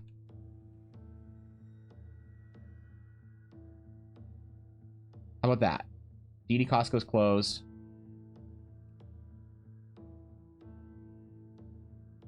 Does that work?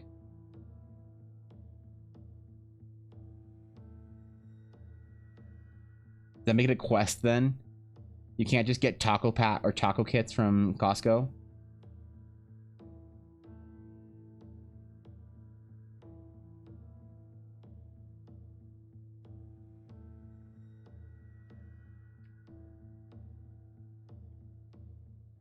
She's got this air of like, I don't know, not really evil, but like intimidation as well.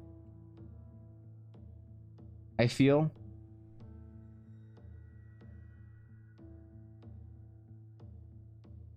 Like she kind of seems like she might kill you.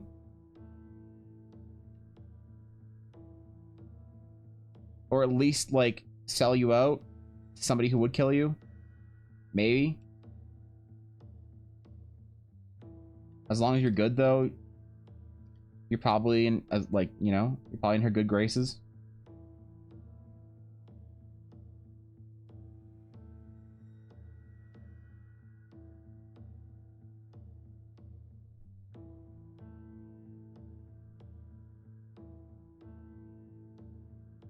You do fancy like moth jewelry and clothing and shit.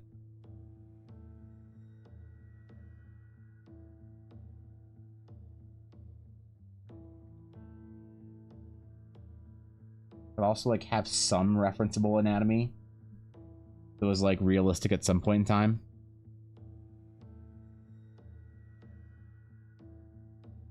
All right, how's this for a base? As a base, does this give you the air of aristocracy, noble dignity, and also maybe the ability to have somebody slit your throat in the middle of the night? Get into a ball and you have to make sure the poison is in the right place. I said no killing. Wait. Tact is escrow to trade between two hostile parties. That's pretty good.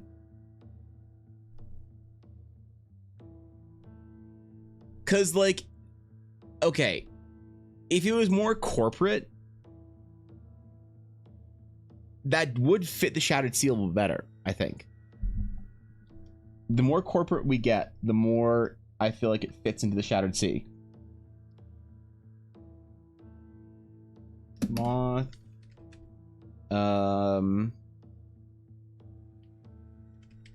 Mithara. Noble. Okay, hold on. We're gonna call this the under sketch layer. I'm gonna make this our line work layer. Okay. Hoggies.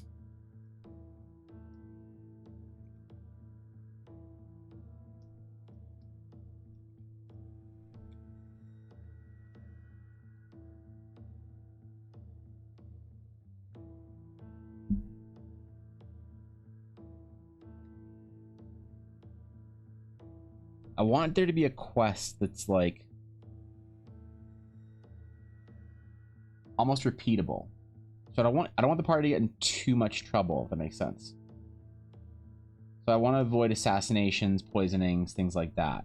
This is the Thieves Guild, not the Assassins Guild. That was like a important feature here.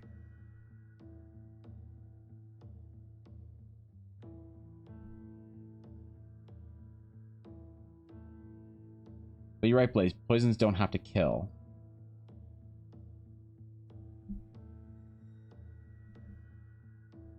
You could just cause gastric distress for a local senator.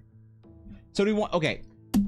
Thorkin, this is dramatic. This is dramatic dark Thieves Guild music. Because we're talking about dramatic dark thieves. So we needed to set it up. You missed the RP component of the stream, Thorkin. Alright. Listen. It was glorious.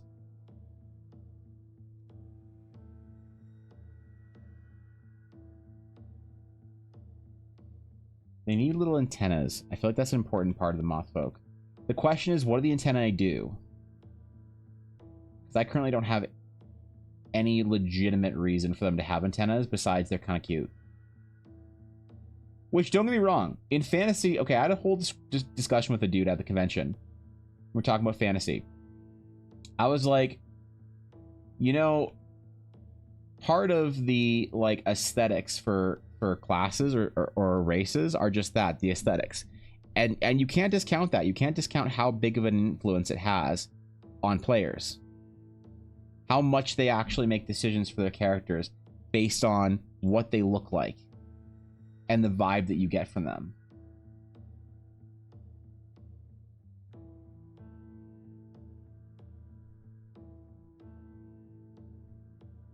And dude made a good point where he said that the most important thing to do is to have furry adjacent characters in, so that the furries feel like they have a way to express themselves in your game without outing themselves as furries. And I was like, nah, man. That's like, what are you talking about? He's like, dude, you have no idea how many closet furries there are. And you know what? I said, you're right. I guess I don't. And I was going to bring it up today, my first stream back, because I didn't want to call the person full of shit. They were one of L's customers. But I think they're a bit full of shit. Or to steal documents or whatever tickles your fancy. Okay. Thievery, spying, or espionage. Those are our three vibes. But so I don't necessarily need to have a description, I don't think, for everything like lore-wise. Like, oh, well, the tiefling's horns are based off of this, or the Mithara or antennas are based off of this, or whatever. I can just have them be there, right? Okay, covered? Yeah, thanks. Thanks, Fishy. Thank you. Fishy, what am I gonna do for 2 weeks being off of streams? What am I gonna do for 2 entire whole ass weeks not streaming? How am I gonna like complain about stuff to people if I don't have like a chat to listen to me? I mean, not that anybody's listening to me when I'm complaining, but you know, degenerate behavior like kissing your wife. Dude, Fishy, I appreciate that you and your boyfriend are still in the phase where you actually like each other, but for me and Ella, we've been married so long, the spark is long dead. Yep. We're in a marriage of convenience, and that's it. A financial millennial agreement to split bills. That's okay. Okay, I'm sorry, Ella. I know she's listening. I know she's got mad at me. I could just feel it. I just felt this like prickle in the back of my spine. I just fucking felt it, bro. That's how you know you're truly connected with your spouse. When you can feel them being mad at you.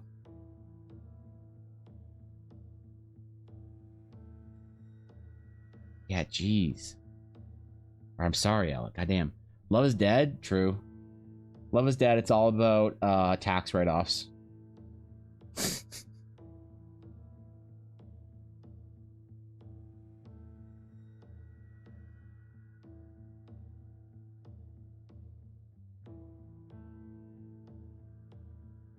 All right.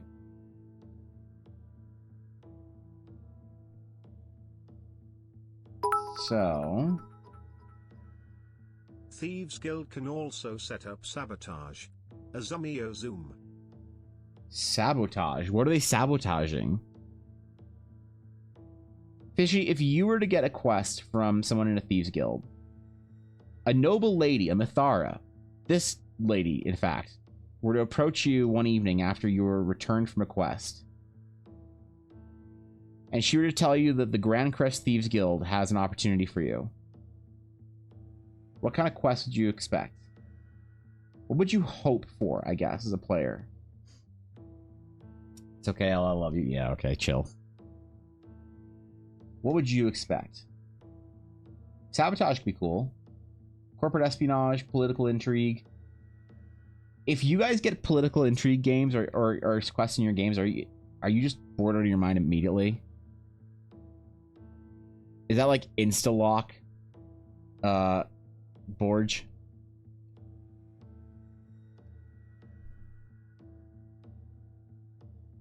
Where are our ears? Our ears are pretty high up and far out. So they start around here. And they look like kind of almost aquatic.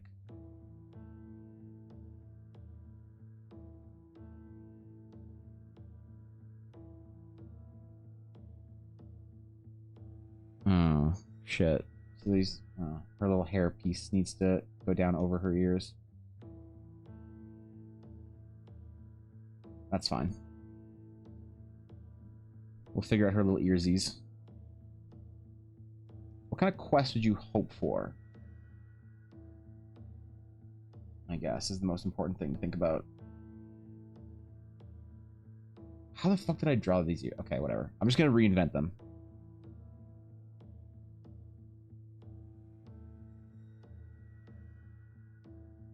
If they work, great. And if they don't work, I don't care. I'm not going to worry about them extensively, I guess, is what I'm saying.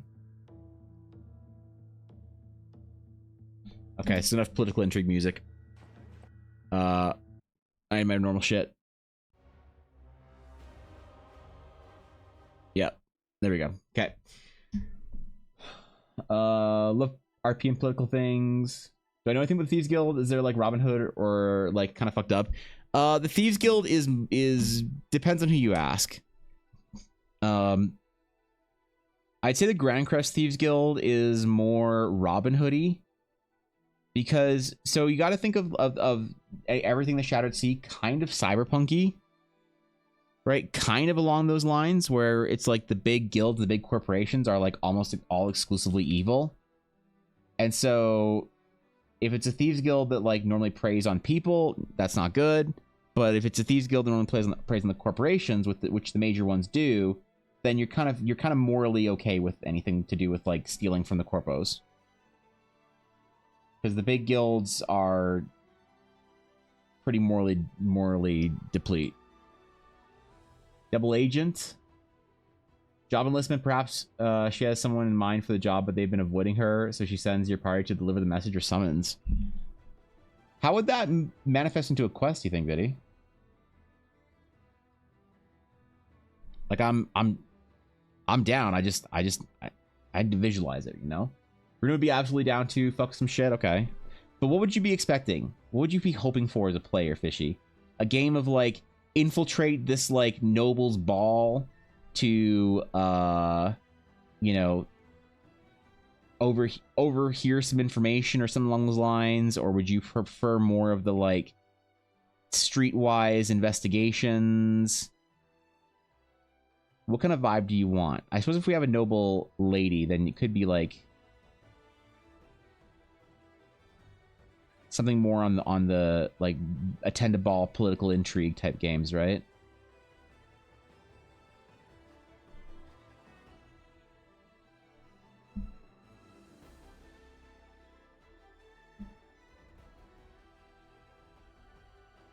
Because right now I'm still undecided.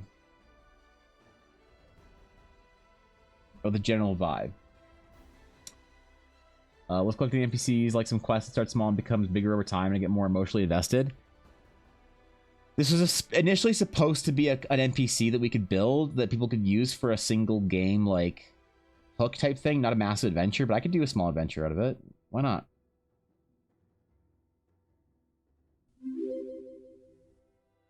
Look at this build a We could do bear it. eject cat boy a best, chained out so-called artist that keeps stealing my money. Damn it. Damn it, Mita. You forget to cancel your sub again? Bro, you can't keep letting this happen, man. It's like, I get you forget to cancel your sub, but like, this long? Oh, fuck, Mita. I need to talk to you. I got something in the mail back from you, by the way. So I need to confirm some shit. Why am I saying this right now and not in a DM? I don't know. Probably just because I was reminded and just started talking. But I got your shit back, so I had to like reconfirm your address and everything. Fuck it. I'm gonna remember myself to write a note to contact you after stream or sometime this week. Ask Mita about mail. All right. It's on a note. How you doing, Mita? What's up, buddy? How you been, homie? How's school been? How's doing one of the most important jobs that anyone can do been? Are you off semester or just chilling or what's up? And also, Mita, if you are doing a working for a thieves guild, what kind of quest do you think we should write? So it was great. Enjoy the summer off. Just chilling. Because like I was thinking, I have no idea when normal people get off of school. Because it's like what, the 27th. I know you usually get mostly all of July, August off in North America, but I couldn't remember if that was like a thing or not. You know? Here's that she's going through a hard time and took her frustrations on a lamp. Wait, okay, hold on. I missed a message here, I think. Also, and thank you, Mita, for the tier 3 at 25 months. You're ridiculous and single-handedly sometimes keeping the lights on, so I appreciate you, bro. She's probably cold and official and cut off. Then after a few smaller quests, party member or two goes to see her turn into quest and sees a bunch of stuff all messed up. Oh, like some old PI stuff. God damn. Tier 3 is like a lot, dude. I feel like I need a better tier 3 sub or emote. I gotta like pull the tier 3s. I got a couple of them. What they want for a sub emote. Because I don't like the golden urna anymore. I gotta like ask everybody what they want for a tier 3 sub. Anyway, I got distracted. Example quest, I need you to go find the collector as we required a certain expertise on a manor important to me. He was last seen in Borgensburg, but wherever people may go looking for him, he turtles up and runs away. You, however, he does not know. So, like, she needs you to perform some tasks on behalf of the Thieves Guild and to quietly assemble a group for something, which could end the quest right then and there or lead into a larger quest if the DM so chooses. Viddy, you're a genius.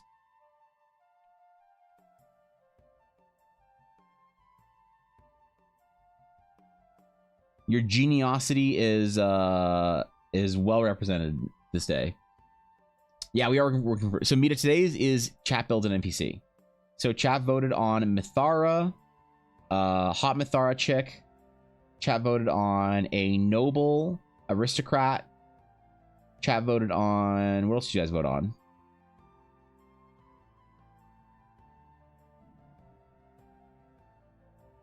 I had the choice between a hot Mithara e-boy or a big titty anime Mithara girlfriend.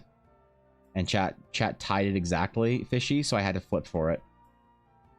I flipped a fucking coin. It's a good way to actually get her to know her a bit about a deeper issue that she's dealing with. So, like, okay. What are some examples of NPCs you need to collect for, like, a mission? First of all, what's the mission and what kind of NPCs do we need? What kind of experts do we need here? Because now I'm getting, like, an Oceans vibe.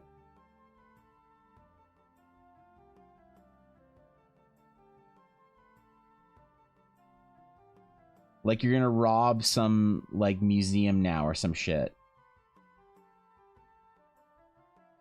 While, like, pretentious French electronic music plays or something. I don't know. What happened in the Oceans movies again?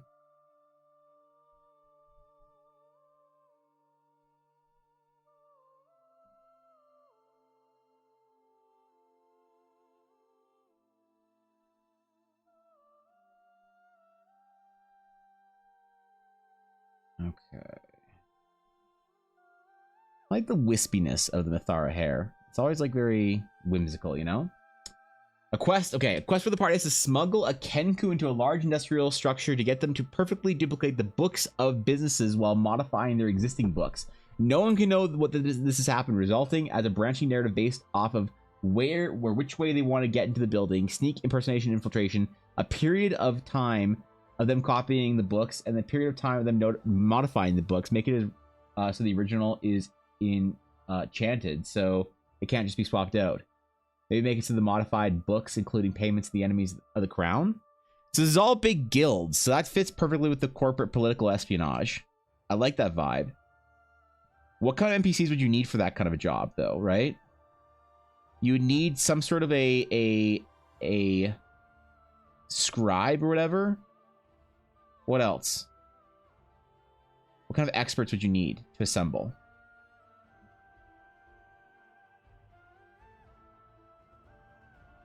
This quest is expanding in scope every time we talk about it. Shit. How am I going to write all this stuff down?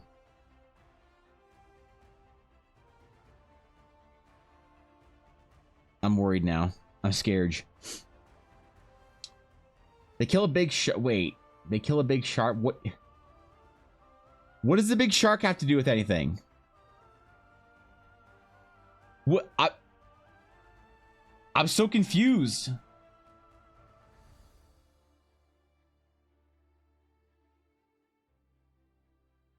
Like, I'm not saying no, I'm just confused.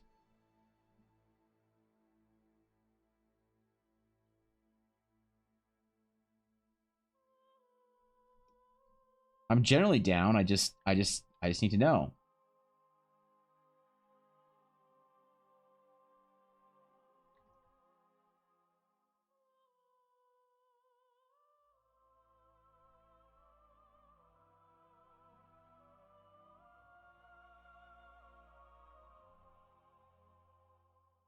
All right. Is that balanced? Ah, good enough. Scribe, muscle move the Kenku, arcane expert to get around the protections. So you need your traps expert. You need your scribe. You need the muscle.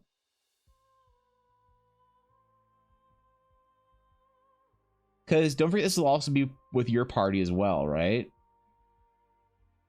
And are you going to be helping with them with this actual project, or are you just gathering it and like keeping watch outside or something? What could, while they're inside, you asked about the ocean. I said oceans like the movie. Okay, never mind.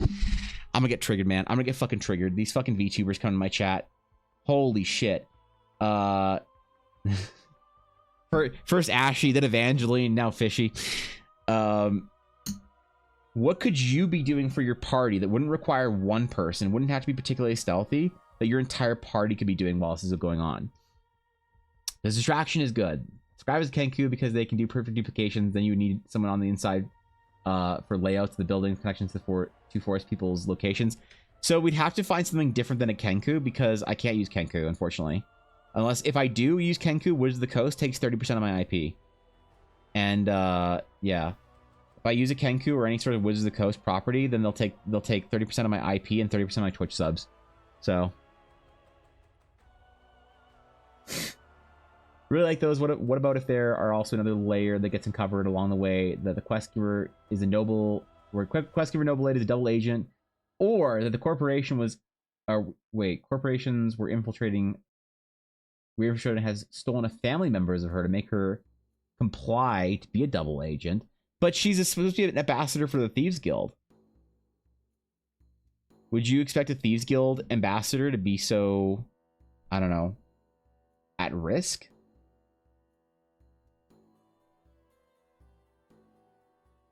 Would that break the sort of the level of like credentials that somebody as a Thieves Guild ambassador would have? Because I'm guessing that the noble lady thing is just a ruse. The aristocrat thing is just like really a ruse for whatever her true identity is. This is just like the functional way of doing Thieves Guild business. Multiple worlds thing? Okay.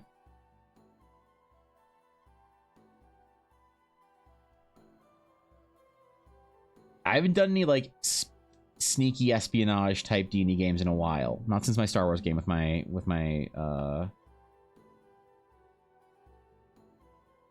Saga Edition crew. So what you do is is it the corporation is one of the staunchest supporters of the crown, and it fits into a larger narrative where the Thieves Guild is stripping the crown of loyalists to make a play. Oh shit. What's their end goal then? A coup? To overthrow the nobility? Are the Thieves Guild secretly working for an ancient line of nobility that claim rightful reign to the throne?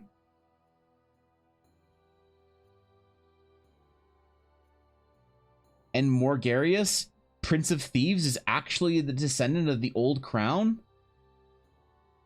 They've lied and wait all this time, waiting for their opportunity to strike out, using their previous secret spy masters guild as a means to hide their noble ancestry.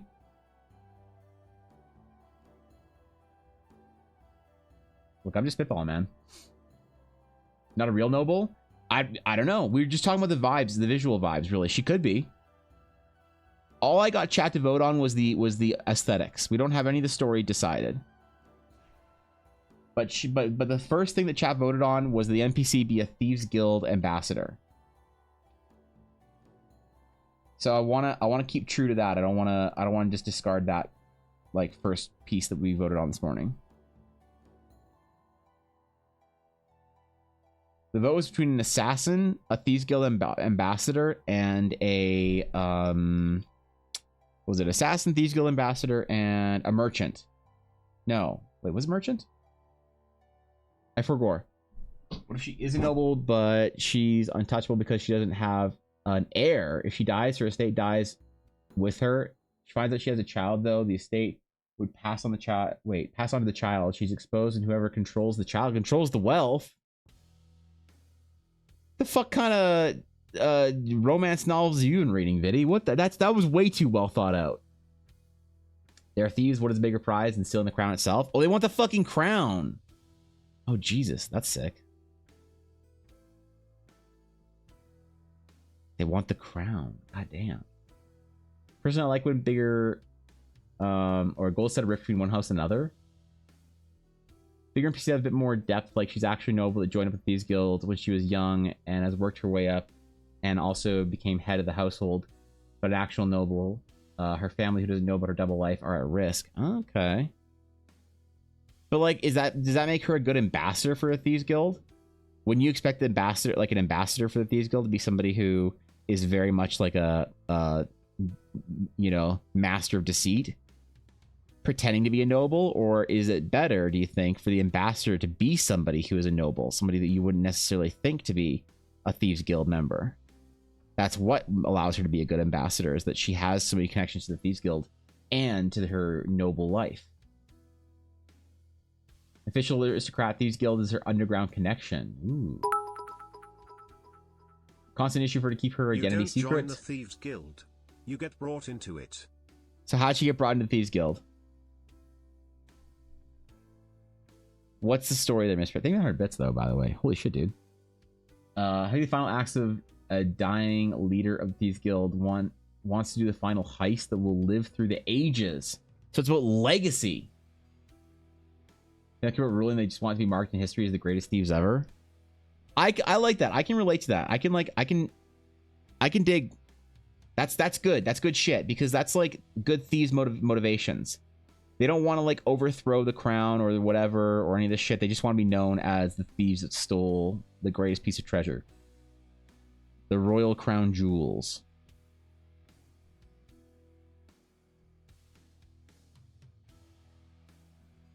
We'd have to find some nobility for them to steal from, though, because there's not really any nobility in the Shadowed Sea.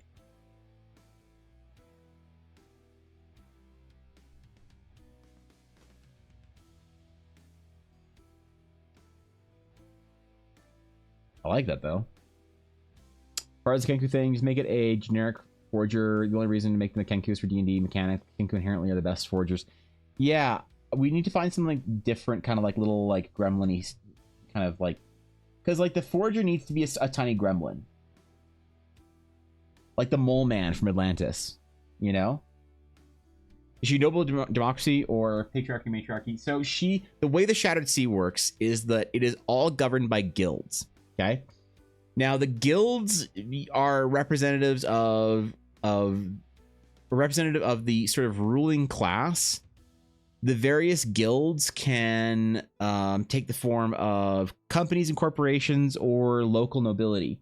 So basically, whenever somebody buys an island, they can do whatever they want with the island. So some people like have a noble ancestry that they sort of like carry through. Like for instance, the Aerolace family. Luna, who is the Aerolace heir, or the younger of the Aerolace heirs,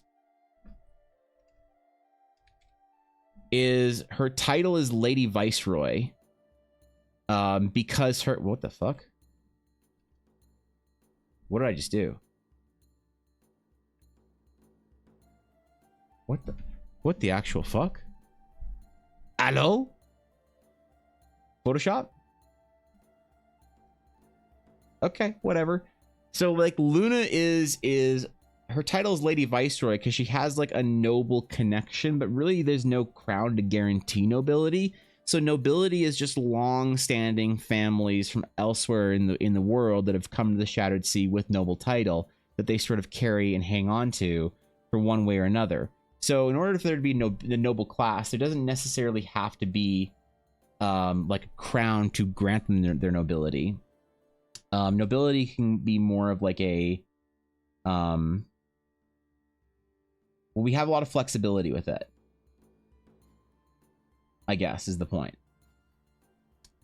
I love democracy, yeah. When she was young, she used to sneak out a lot and would run around to keep... Oh my god, I can't read paragraphs today. What's wrong with my eyes? Okay, no, Evan, come on, you can do this. You can do this. Am I dyslexic? Everybody says I'm dyslexic. Now I pushed on my eyes and everything's blurry. This is gonna be a fucking struggle. Okay. She would run and keep from getting spotted. She would run along the rooftops and ended up developing rogue skills. We do need Davis at some point. You're right. We need Davis, but do we deserve Davis? Nobody. Thank you 100 bits, buddy. I appreciate that. Seriously. Thank you, man. Thank you. One day she finds it. Wait, one day she sees... when she's out, she sees some messed up things happening and intervenes in a sneaky way. Turns out to be one of the thieves from the guild who's also sent to handle it, but she ends up taking care of it and gets seen by them. Later approaches her about it and invites her to the guild when she was a teenager. Oh, shit. And so now she's just been using her noble connections ever since? Is that the vibe? She's been utilizing her noble... stature, place, standing, what do you call it? If you're going just if you're going just the crown jewels route, make it so the business in question was a massive foundry that supplied the nation with armors, weapons, and tools, devices, etc. The whole reason they want to mess with the books is to get the business taken by the crown. Further manipulations is given to them. They use that as well. We also maintain the royal treasures, cleaning and maintenance. Oh shit, that gives them an in. to actually be able to help maintain the ooh. Fiendish. Wait, this is a sick quest. Hold up. This is actually sick. Meet up. Please roll your D100. Exclamation D100. Study day again, Thorkin. Excellent. Excellent. You need help rigging an election or gaining sway on groups of people. Yeah, there's not really elections. There are like local elections on individual islands, but nothing large enough that Grand Crest cares about. Basically, whoever an island sends as their like representative, Grand Crest just kind of like says, "Okay, cool, you're now a senator from that island." More or less. You know, there's not really a sense of like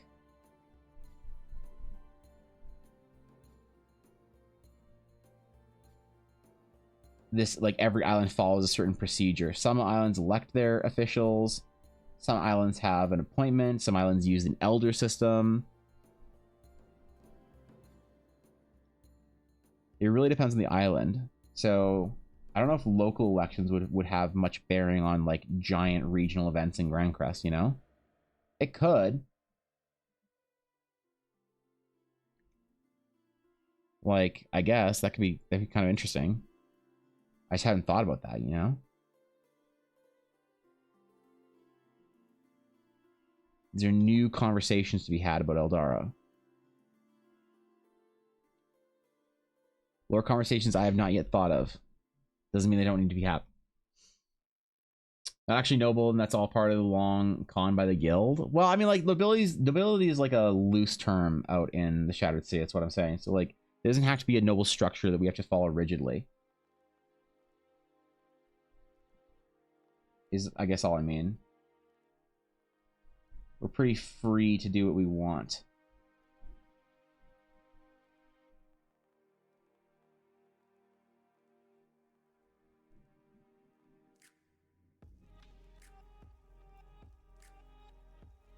I gotta figure out how to stretch all these features out. Doing like a made-up anatomy is actually kind of difficult sometimes.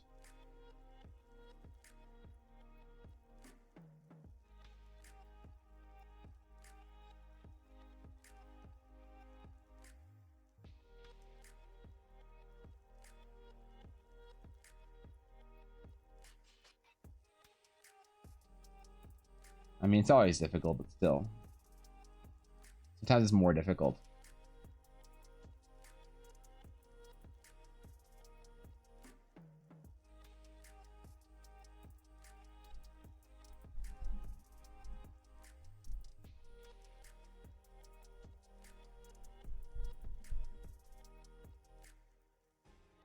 Also, why is Una borking?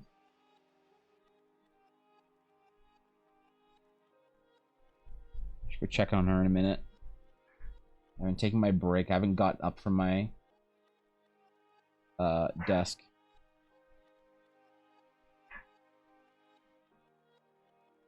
Her eyes are just kind of glowy.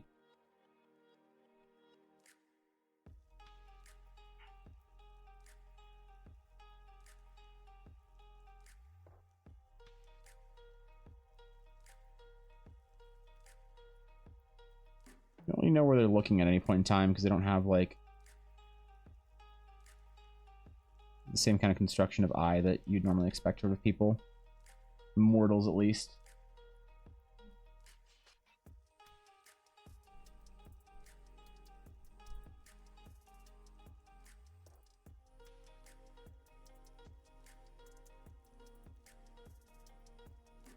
Everything has to be a little bit like stretched and pulled without being like too otherworldly, you know?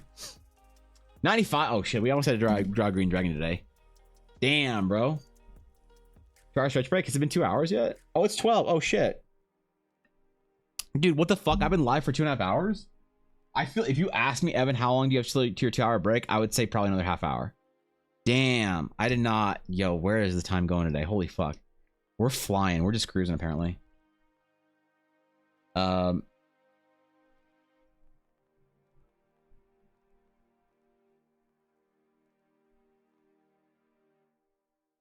looking a very particular sort of like feature structure.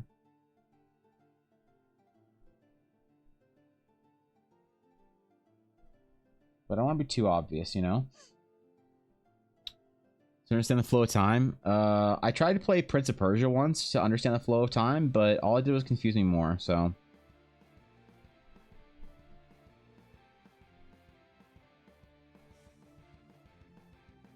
Alright, let me go check on Yuna real quick. And, refill my water.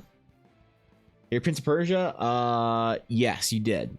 Which means that if there's a single revolt while I'm gone, I'm taking away all of your PlayStation 2 consoles in the guild, and no one can play Prince of Persia Sands of Time anymore, okay? You be good. BRB.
Oh Chair Summer. How I missed you. You truly are the greatest of all streamers. Hopefully one day you shall be free of the cheeky tyranny of the pretender.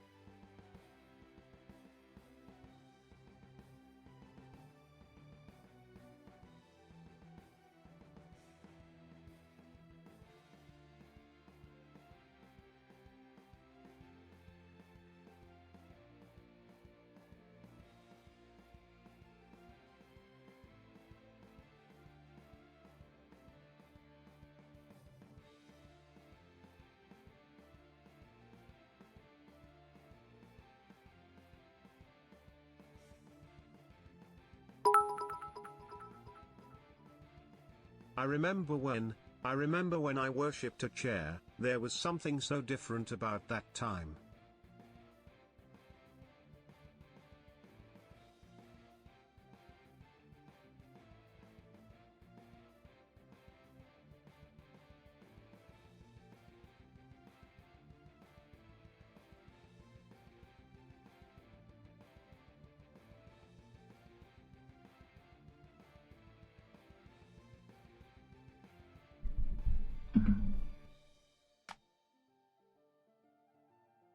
Alright, I've secured it. I've secured it. To be fair, the chair is the highlight It of is. every scene. Look at its sultry lines, the burgeoning pillows of its cushion. What the fuck did I miss? When What? I was a young chair, my recliner took me into the city to see a lazy bow. Did you just try and quote My Chemical Romance? In TT, is that... You know, Or what the fuck? Heaven's Back. Oh well. No, no lickies. Was there a revolt? You would revolt against Yuna? Look at how tired she is, man. You'd revolt against this tired dog? Yes. Oh, okay, sorry. Alright, sorry, Yuna. You're not cute enough. There you go. There you go. This is what you wanted? Alright, fine. Fine. I mean, thank you for the bits, I think. What the fuck did I miss? I see no Jesus. dog. However, I do see what could pass as a deformed capybara. I mean, she's trying, man. She's trying. Look at the stretch. I think she's half cat, though, to be honest, at this point. We're no strangers to chair, you know the chair, and so do I. A full recliner's what I'm sitting in. You wouldn't get this from any other chair.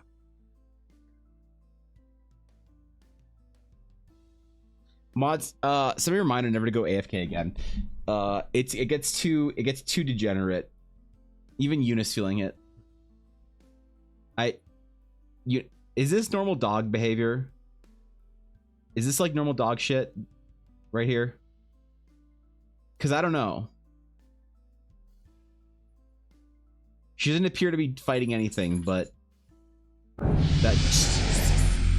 What the fuck? Jesus, Oda! Goddamn! Why? The goblin is welcome for the now. You just dropped 5 subs in peace? You just dropped 5 subs in peace? Okay, fine. God damn. All right. Good luck with El Goblino.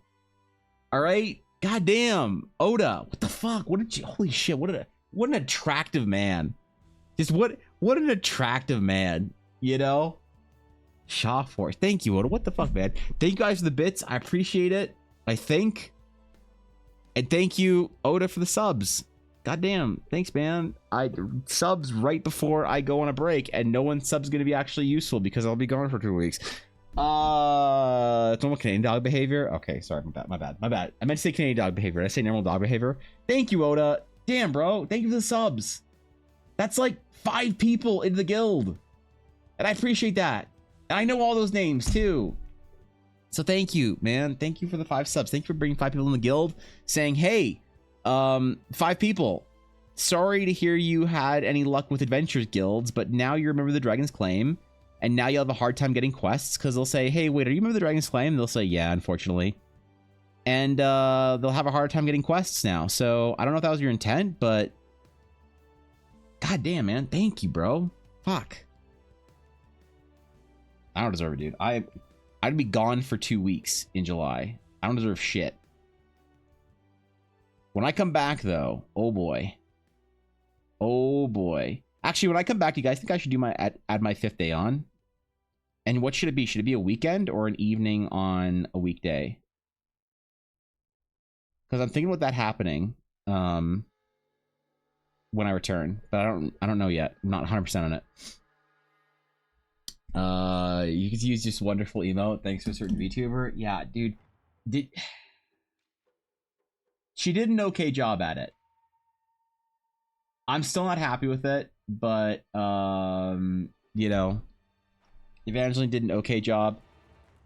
I need to redo a bunch of my emotes, though. I'm not getting Evangeline to do any more of them. I think that'll be like when I come back, I'm doing some marathon streams. It's gonna be kind of a joking subathon because I wouldn't do an actual subathon at my size. I don't think I could. But actually, so here's how it's gonna work. When I get back, we're gonna do the Summer 69 Slam, where each sub is gonna add 6.9 minutes to the timer. Basically, I'm gonna stream for 2 days. I'm setting the timer at 2 days. I'm gonna stream for 2 days, and then that's so much per minute or per sub. You think 6.9 minutes a sub is a lot? I don't know, dude. I don't think 6.9 minutes is too much. I think 6.9 minutes is, because I thought about this. 10 minutes is too much. I feel like I could get nuked. 5 minutes feels like too little, you know? 6.9 seconds. I could do 6.9 second time per sub. Is that? Are you gonna be there for the entire thing? The entire subathon? Because I'm gonna be live 12 hours a day until it's over, probably. I'm gonna have to do some shorter days, but let me send you the info from the Bitsy-thon. Yeah, but Fishy, you have your simps, okay? People know not to sub to me on Twitch because they just buy a print. Wait, do I have a print-a-thon? No. Right? You aren't going straight, it's whatever then? Exactly. I can't sleep on stream. You know, it'll be 12-hour streams per day until it's over. That's the standards. You see, here's the thing, Nita. VTubers ruined subathons, but they made it easier for everyone else. Because VTubers, like with the original subathon with Ludwig, he was going straight. VTubers were all pussies, and they were like, oh, let's do it, but like I'm gonna go to sleep at night and stuff, and I'm gonna do it off stream. So that's the thing. If I had more dedicated mods, I would do media share, but my mods don't give a shit, so I can't do. I'm kidding. I also can't sleep on stream. I know you VTubers make excuses for everything. I'm not saying you shouldn't, but you guys did make it easier for us. All right. 6.9 minutes per sub, 11.5 hours per 100 subs. So it'd be an additional day per 100 subs. I don't think that I could pull more than 100 or 200 subs. I really don't. Like, honestly. So legit, do you guys think 6.9 minutes is too much per sub? Really? Do you actually think that's too much? Because I don't know, man. Then it's not a meme if it's not 6.9 minutes per bits. Wait, like, it can't be 69 seconds, or could it be 600 and... No.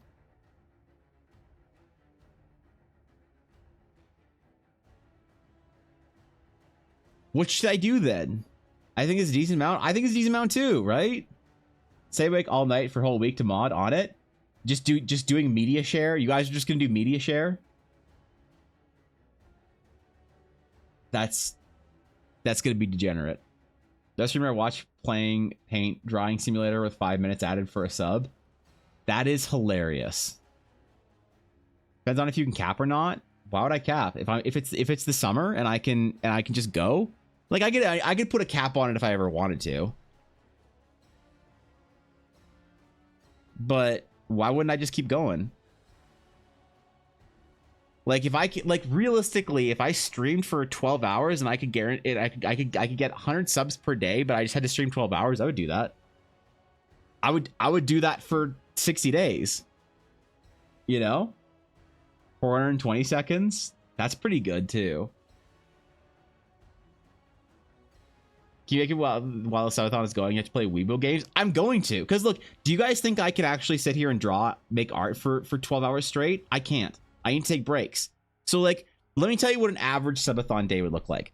Average subathon day would be me starting my intro and taking a long time to do my intro. Chilling. We go on Reddit. We make fun of some stuff on Reddit. Then we do some projects. I would draw some characters for people in chat. I might take some commissions during the subathon and do sketch commissions during the sub. I could do a commission thon. That'd be fun, actually. I sketch commissions during the subathon. Then we're gonna go play games for a couple of hours. I go play Final Fantasy 14, man. We go play some Diablo. Come back and draw for a couple of hours. If I take Scuffed Crumb commissions, I would take Scuffed Crumb commissions from you, Adoria. Yes, I would draw people their own crumb. Like, am I crazy? Is 6.9 minutes really too much for a sub? That's 100 subs for 12 hours, dude. That seems like a lot to expect from... I'm not like a big streamer, yo. Like, I've had 1,000 subs in the past, but that was because of a meme. You guys memed 1,000 subs into his existence. I have had far less than 1,000 subs for the majority of my streaming career. So I'm not scared of it. Right? I'll play Honkai Star Rail as a stretch goal. If we hit 100 subs, I'll play Honkai Star Rail. Yeah, what do you mean, man? Every 100 subs we'll do a sketch giveaway or something. That'd be fun. I would like one with a top hat who's obviously homeless. Like where the top hat is like open on the top, a Duria with like a patch or whatever. Is that what you want?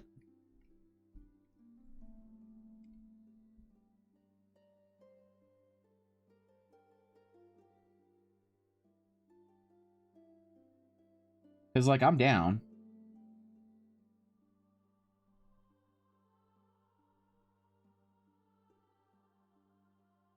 I'll do it. Don't think I won't.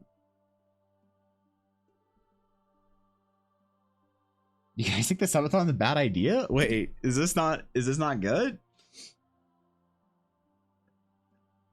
So I was planning on starting at the Friday they come back and doing requests all day. and then or on the Tuesday after.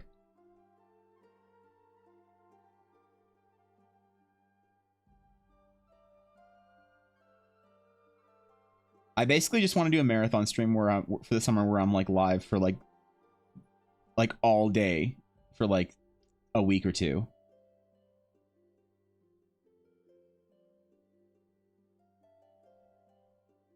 Let me just like share my thoughts on this, because I saw a streamer who's like much bigger than me do an artist subathon recently, and he only got like a couple hundred subs. So he was only live for like a couple weeks or a couple days. It wasn't even like weeks. So I don't think I'm that worried about 6.9 minutes per sub. That seems like a good value, right? Shit, should I do 10 minutes per sub? What is Lay's name and what quest is she giving? Miss Prim, we don't have a name yet, actually. We haven't named her.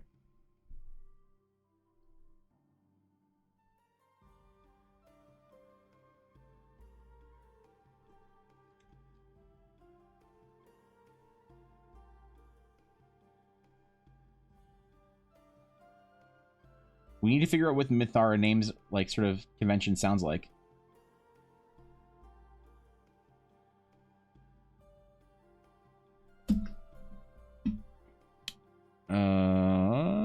Do I have them anywhere? I don't think so.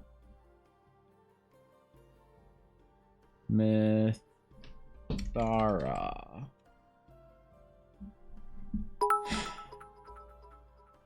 No, I don't have any Mythara names. Janice, and she wants her triple shot caramel macchiato with soy milk. What? The only place that sells those are in Orc, Florida. All right, fine. She can be from Orc, Florida. How do you remember Orc, Florida is still a thing? Jesus, that's a deep EBA meme. It's a cool idea to me who knows nothing about streamathons, but it won't be around for it though. Where are you gonna be, Zibsy? Are you gonna be somewhere cool? So that'll be like in the second half of July, I guess, is when when it'll start. Naming time, I don't know, we gotta figure out what Mythara names are like. Completely unsolicited, I think the right number is between 5 and 10 minutes per sub. I mean, that's kind of where I think, right? I think 10 minutes per sub is like pretty good for a nobody streamer like me.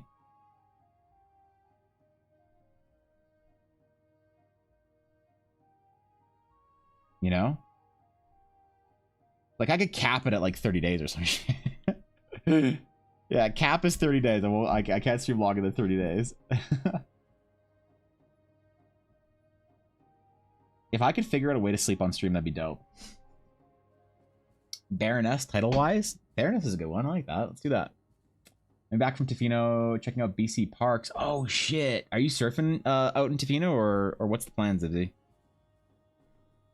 Also, Zibsy, I saw a post about your running, and I want you to know that for what it's worth, I'm very proud of you. I'm very proud of your progress. Not that me being proud of you should really matter to you, but I'm impressed, I suppose I should say. Fun fact, goblins are easily calmed with proper nourishment.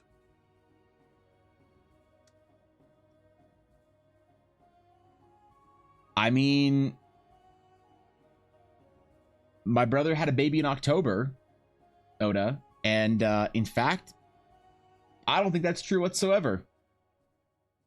My nephew's 7 months old and can't be calmed by anything but maybe the blood of the innocent. I don't know yet. But thank you for 100 bits, bro. I appreciate that. Oda, do you think my 6.9 minute per subathon idea for later in the summer is a good idea, or do you think it's too much or too little? There's a debate on this right now while you were gone. Take the 2 weeks off after the 30 days, rinse and repeat. Just 30 days on, 2 weeks off? Like I'm some Fort Mac roughneck? Nobody got that joke, so maybe Zibsy. Fuck. And hike the mountain in... Even fun fact about goblins. Wait. Goblin livers are a strong source of vitamin A, to the point where ingesting even a spoonful How is a the lethal fuck dose do you of know it to that? a halfling. What the fuck? Where is this lore coming from?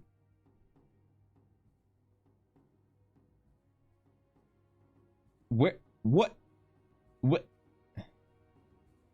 Okay. All right. I'll just accept it. I'm not going to question it. Like, who am I to question this, right?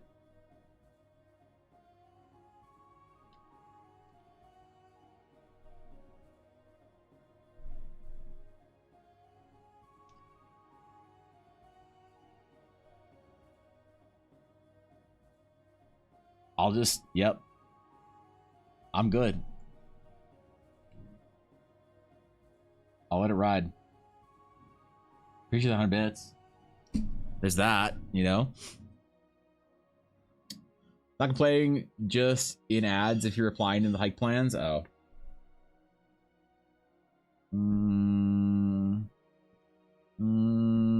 Wait, why isn't it clicking? Why isn't it clicking? Click. Click.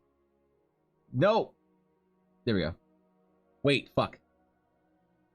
Okay. Processing. Alright, we saved the Z. We saved. Alright, cool. Pog. Zibsy's been saved. Zibsy's been saved from Ad Apocalypse. Welcome back, Zibsy. Welcome back from Ad Hell. I'm sorry I had to deal with it. The unsubscribed experience on Twitch is fucking diseased. Alright? It is diseased being on sub to a channel and watching it on Twitch. I don't know how you do it. But the plans seem good. Are we eating a spoonful of goblin liver? Is it cooked raw? We're not. No one is eating any goblin liver. Okay, in the Dragon's Claim, we are not serving goblin liver. We're not allowing for goblin liver. There will be no goblin liver ingesting in TDC. I will not pay for that cleric bill. Okay. If the guild chef told you that there was goblin liver, I need to have a conversation with the guild chef.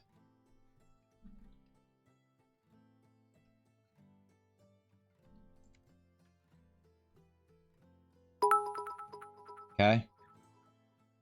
Those halflings who do try die a horrible death where their skin literally separates from their body. Those skins make great resources for disguises for those of Those lesser moral. Who the fuck skin are you wearing to as a disguise, bro? You can't do that.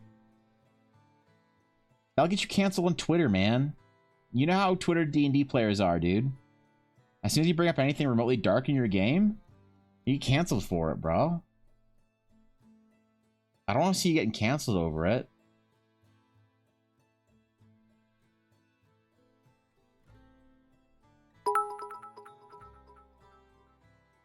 Nobody skins them, the skin falls off naturally. It's ethically sourced. Oh, okay. Alright, my bad. Yeah, my bad. Yeah, okay, don't worry about it. My bad. Sorry. Alright, as long as it's ethically sourced halfling skin, that's somehow better.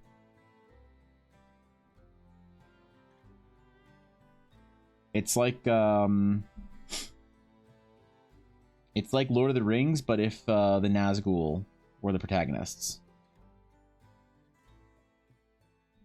Right?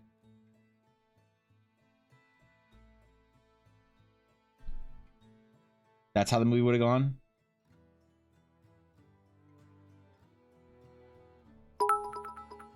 I think, anyway.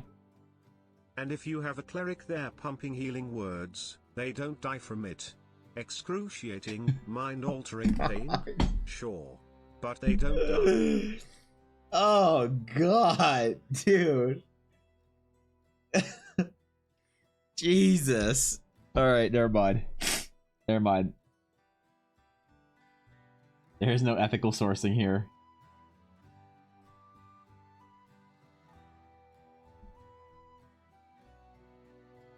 Yeah, that's it. This D&D game is now officially cursed.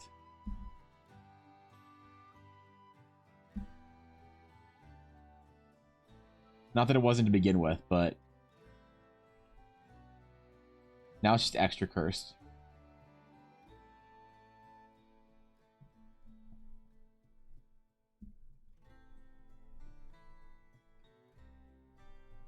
That is not going to be a stretch goal to draw on stream. Alright. I have to go to the D&D category for that one. Now on top of ethically sourced, it's a renewable resource. Win-win honestly. Does it have a little, like, a little label on it? Okay, never mind. I don't want to know. Never mind. Yeah, I'm good. I'm good. I don't need to know what labels there are. little fucking green leaf or some shit. Yeah, never mind. I'm chill. I appreciate the 100 bits. The nightmare is not so much, but the nightmare fuel. Oh, are snake sheds in dice cool or disgusting? I wanted to ask you. I was sitting at the convention on Friday or Saturday. Friday, and I was contemplating because people keep asking for snake sheds in dice, and apparently it's this big thing. And I was gonna ask you guys because I thought it was fucking weird, but we had like a bunch of people independently asking, "Do you have snake shed dice? Do you snake shed dice?" Is that fucking weird and gross, or is that cool? Because like, I thought it was weird and gross, but I could be wrong. My D&D character is Duggan Brightborn. He is a evil character caught in a good oath where he shall not murder. Good. Anything else if fair game. That's rough.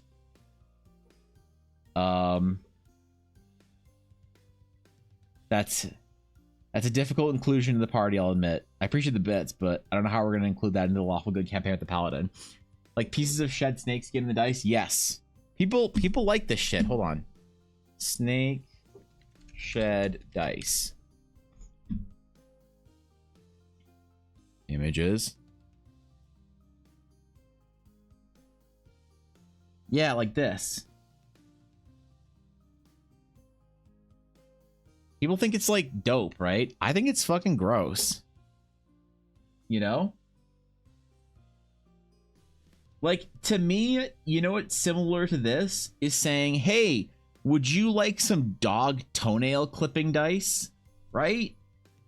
It's fucking weird. Who wants snake skin in their dice? So many people asked for it though, dude. I don't understand. It's kind of neat, but feels weird to me. Yeah, it feels super weird. That's a cool color. Those are pretty. Right? Like, it looks cool, but so do a lot of things that we don't do. We decided morally in the 19th century that just because it looks cool, actually, never mind. Exciting. Yeah, wait, what am I saying? Voivode, how you doing, bro? What's up, Voivode? Yo, how was stream, dude? Tell me your tales. What'd you guys do today? What'd you fight? Did you TPK the party? And if y'all don't know Voivode yet, you can change that. You can change that with a quick follow to Voivode for some of the best D&D that Twitch has to offer. Thank you, dude. Thank you, River? Observer? Thank you for the follow. I appreciate it, River. Thank you, my friend. Yeah, dude. How did the stream go? What'd you do today? We're building an NPC over here. We're building a noble NPC. Chat voted on everything. From race, class, profession, all the way down to quest. Chat voted on everything this morning. And I, as the art monkey, am drawing it for everybody. And we'll have an NPC that we can use in our games. So if you need a moth folk, crime lord, boss, thieves guild, aristocrat, you know, you'll have one, I guess. Had to cut it a little short. We fought. Oh, wait. Iona, Nightwalker, Fear Smiths, and the Moonlit. Wait, what's the Moonlit King? What the fuck? That sounds legit. I dig it. Well, I hope the battles were good. Sorry I had to cut it short. Where everything's all good.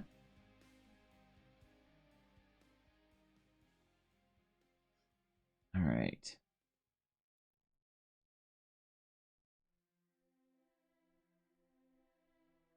But yeah, she got so many requests for like snake shed dice that she was like, should I try it? And I was like, I don't know, man. That's kind of weird. She also got requests from Magic players for spin down life counters, but I don't think there's actually enough of them that would actually want them.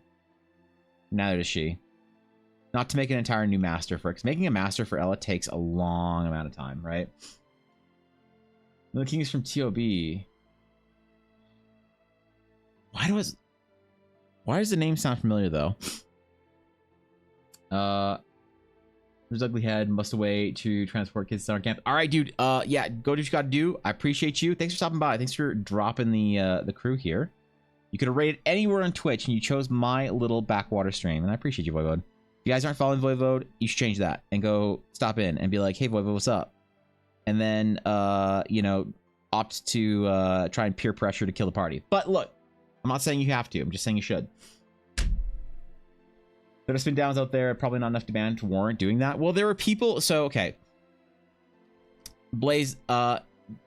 So a guy that I know bought one of the stores. Like, a guy I know used to work at one of the game stores in Calgary, and he recently bought it, like, from the owner, and so now he's the owner, which is pretty pog. So that's cool. But I was talking with him. So store owner knows what he's talking about, sees this kind of shit all the time. And I was like, do you think there's enough demand for spin downs? And he kind of like grimaced at that. And he said, that seems like the kind of thing that nerds do, where they ask, they're like, oh yeah, that'd be super cool. Do you have these things? But realistically, they're not going to actually like invest in it. And for Ella, investing like time into a new master would be like 40 hours. Like Ella invests time into her masters. Like, you guys have no idea. Her masters are not, it's not like, oh, just, you have a D20, just make it spin down version. No. To make a new mold of a different size, a different shape, a different number set, a different pattern, whatever it is an additional 40 to 70 hours of time for her of polishing, printing, redoing, like, to make it perfect so she can make dice out of it, basically. So it's the kind of thing where it's like, okay, is it really worth the investment? And I don't know. Probably not. Things like Snake Shed don't require a new die. They just, you know, require snakes. But like a spin down would be a whole new thing, right? If you're asking for animal products in the dice, they may have dice addiction problems. Maybe. Spin downs, Thorkin, are a D20 that has all of its numbers in a row. So you use them for keeping track of life when you're playing Magic, and the next life down, the next number down or up, will be right next to the previous one. Right? So you don't have to like find on your die and then put it down, find on your die and then put it down. You just like move your die around. But I honestly didn't think people still kept track of life via dice. I thought that was something that people stopped doing in like 2012 or some shit. So I was very surprised when people, so many people were asking for spin downs, right? It's almost exclusively for Magic the Gathering players.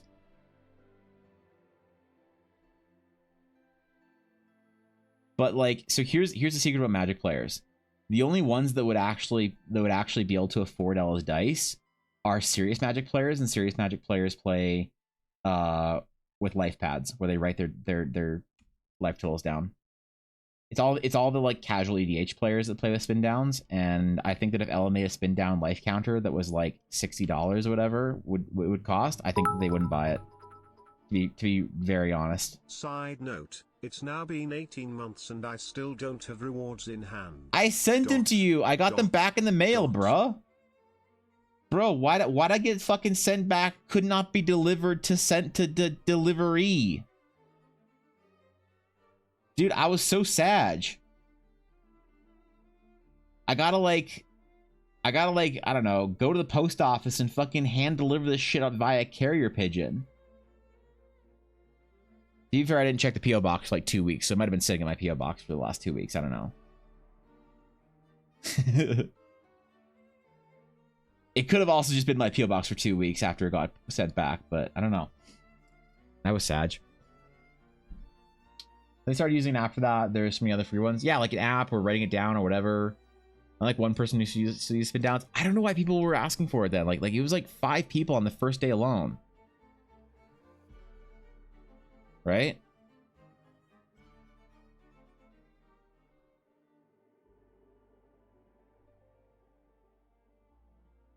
People liked her dice though. Like people really loved it. They really received it well. I'm very proud of her for. People said that her dice were the best resin dice they've ever seen. Like no cap. Even big dice makers said that about her dice. They're the best resin dice that they've ever seen.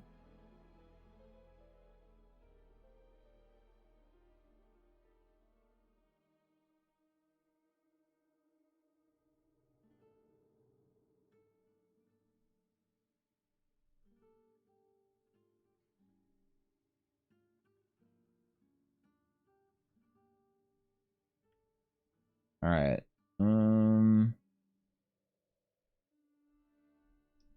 Need more dangly jewelry, I think.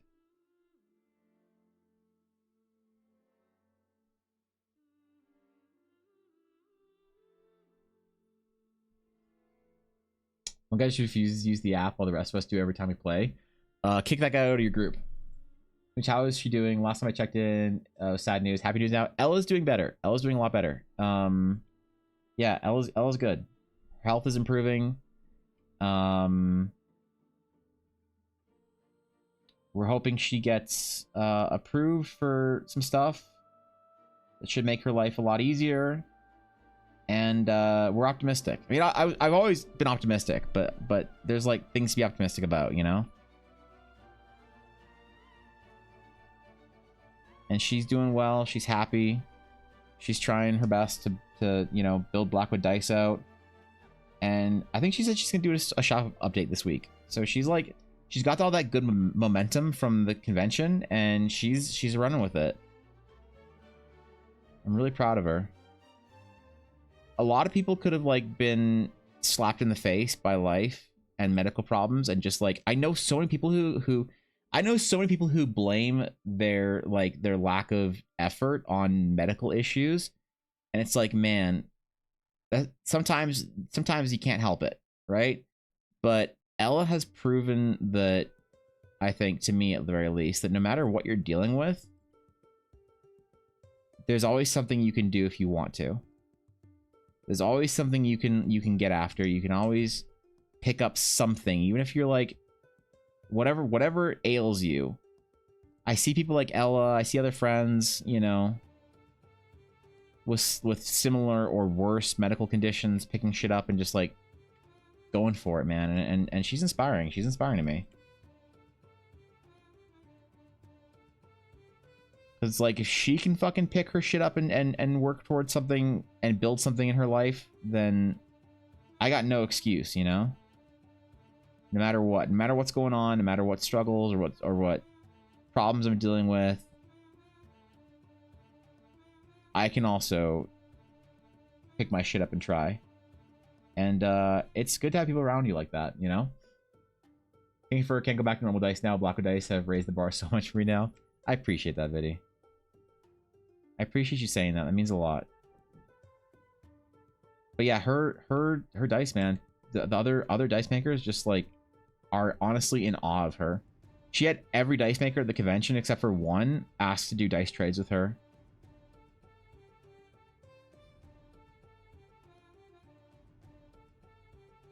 The only dice that I I'm really excited about are the Norse Foundry dice that she got. I think her shop is pretty empty right now, Oda, but she'll be doing an update. Here, I'll show you guys the dice that I got. She got them for me because she knows that I like precious stone dice. Let me grab them real quick.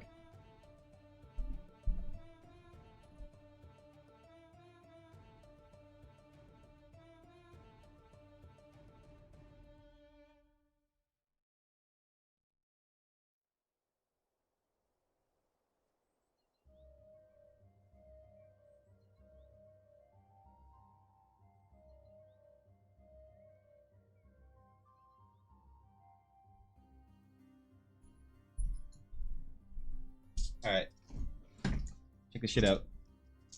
So she did a dice exchange with one of the dudes from Norse Founder. I think he was the owner of Norse Founder. I could be wrong, but she exchanged one of her Giga Chonks for a set of amethyst dice. So hold up, make this way brighter so you can kind of see. Ooh. Those are cool, man. So that's like the only, like, I have no desire to use like other dice makers like resin dice, but these are pretty cool because they're actual amethyst. And I dig that kind of shit. So that was cool that they were like willing to exchange this yeah, it's a not like a it's not gonna be like jewelry grade amethyst blaze. It's like amethyst. It's like very impure and stuff and isn't really used for jewelry, but it looks really beautiful. It has all those like I don't know, flaws and imperfections through it, and really unique kind of marbling that I really love about precious stone dice or semi-precious stone dice. But yeah, these are cool. And they did an exchange with her. Like every dice maker asked to do an exchange with Ella because they loved her dice so much, and she was happy to oblige. And so she has all these dice from all these different dice makers now that were at the convention. You know, I want to get a set of really nice amethyst, or like to, yeah, they're nice, man. I can recommend now Norse Foundry. They're good shit out there.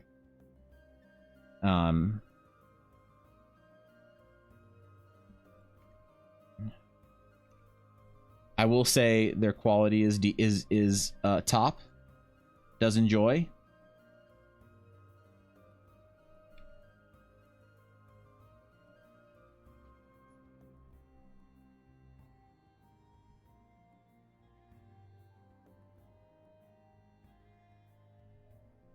But I'm still not gonna use anything but Ella's. Let's face it.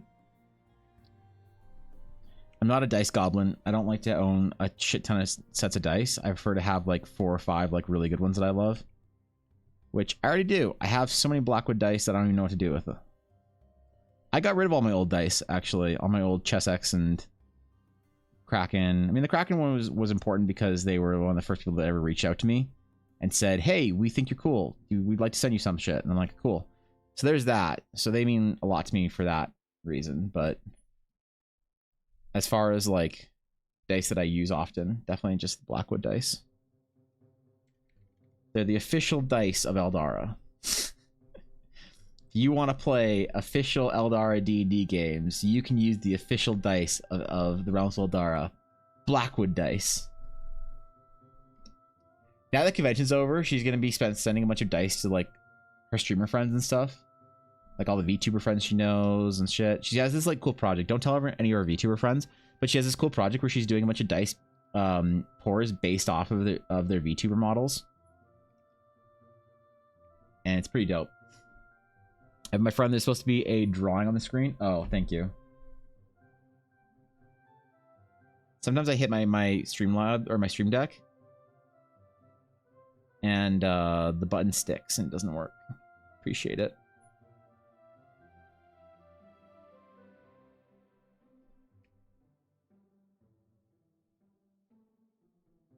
Yuna, why are you gremlining so hard? La Goblina. Okay, whatever. She's happy. She's happy. Good enough for me.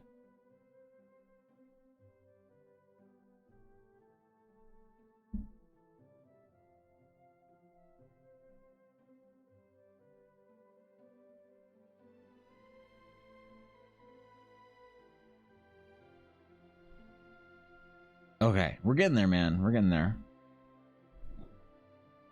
I'm about to finish this on Thursday, because I will not be live tomorrow. I feel really bad that I have to miss like 2 days on the last week of streams before my break from streaming.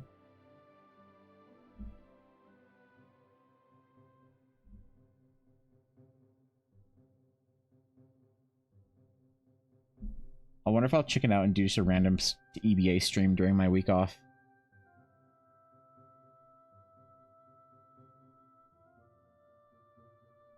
Because not streaming for 2 weeks stresses me out. Who am I going to complain to, man?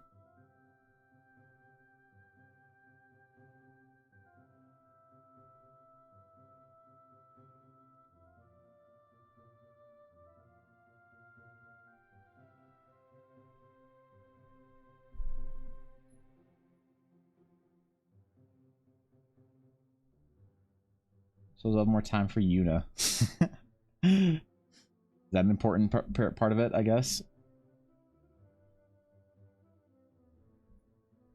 Have mod chat complain to us?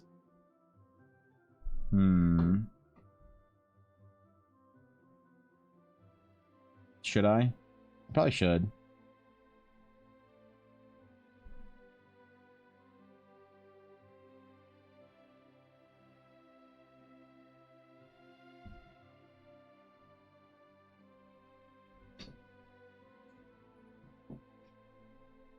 Okay, Yuna, what are you goblining so much? Oh my god, you want your big chew. Okay. Alright. There you go, puppy. There you go. There's a big chew. What do you guys think of the Mithara design? Like, do you think this is a decent race to like play as a character? Because there's like certain, I think one of the mistakes that a lot of creators and world builders and artists do, they try and make everything in their world like really playable. You know, but I think that one of the things that like Star Wars has going for it, or like science fiction, is that a lot of the different like alien races don't necessarily have playability in mind. They just have like cool aesthetics. And I want to do more of that. I want to do more of the like kind of crazy stuff, sort of like Star Wars Aliens for Eldara. Not everything needs to be like this like relatable humanoid, you know, playable something or another. But I really wanted the Mithara to be. I don't want to be super like super unrelatable, even though they have like weird sort of structure and, you know, their design, their ears are all fucked up. The big chew. She has the big chew now. It's like 2 feet long. All right. Nothing wrong with being casual on your break. Well, I'm going to be spending the entire time working to try and catch up, Oda. And I'm going to try and take 3 or 4 days at the very end off.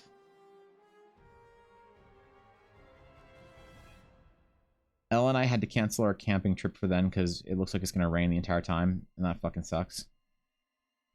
So it's one of our camping trips for the year down, I guess. We'll try and go later into August or something.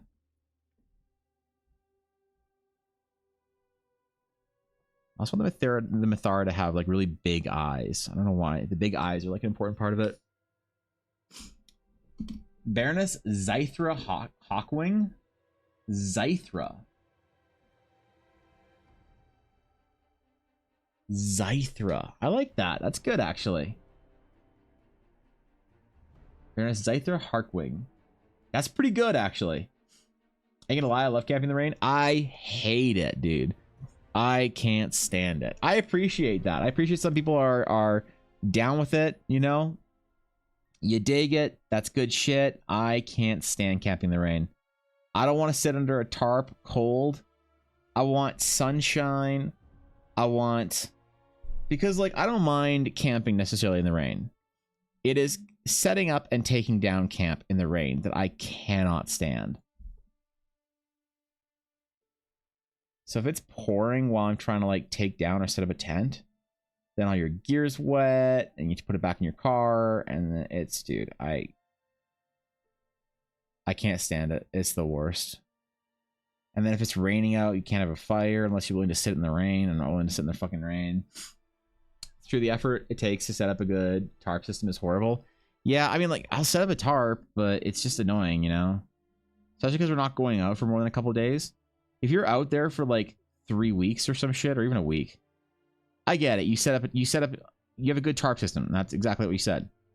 And it's great. But when you're camping for a night, maybe 2, I really can't stand having to set up, like, you know, a tarp for over your picnic bench, a tarp for cooking, a tarp for...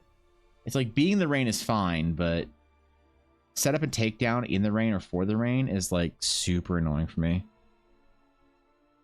So it just ain't worth it. If we see there's gonna be bad weather when we plan on camping, I don't care. We'll cancel that shit. Hiking in the rain sucks. We have ponchos for that, but still.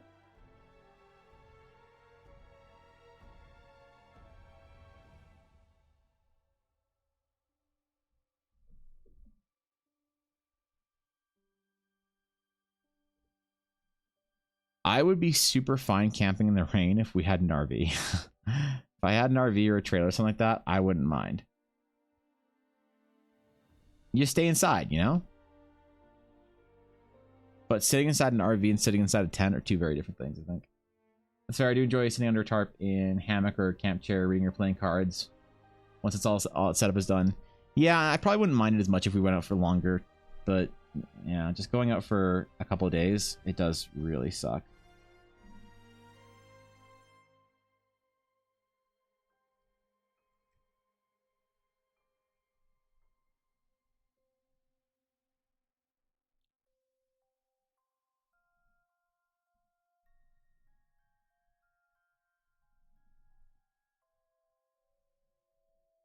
got a new camp stove. We're all set up, man.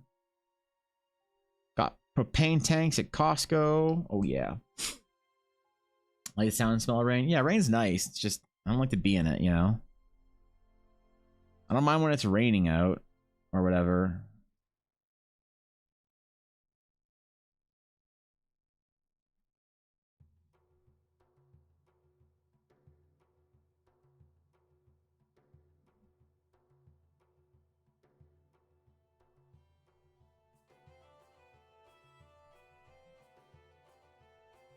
Okay.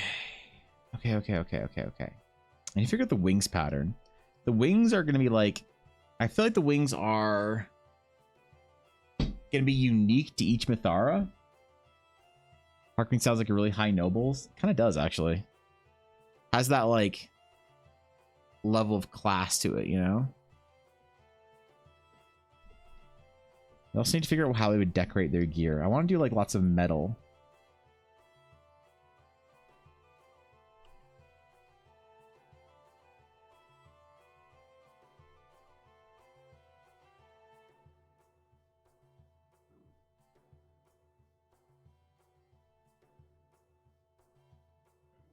Lots of metal work and fine jewelry, things like that.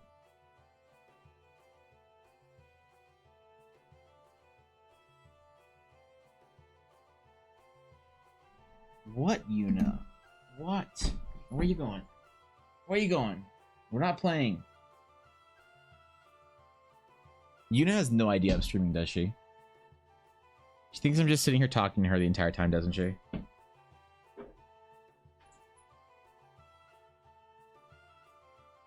Okay, you can have your chew. Here, alright. I'll hold your chew for you. There you go, pup. Marcus?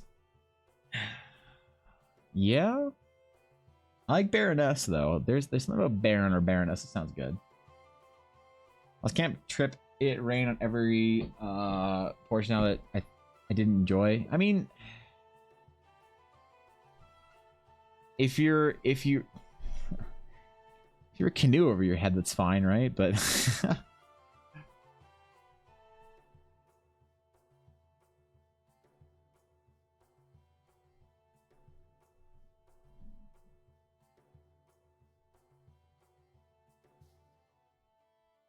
never done any portaging. Anything along those lines.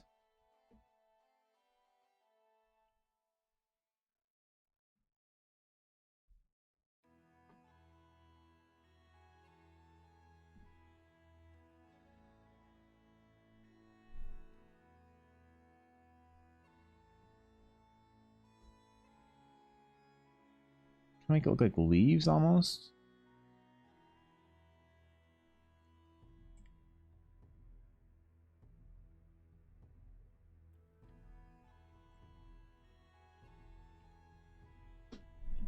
One thing I'm going to try and do for my break is redesign the way that I have Photoshop on the screen.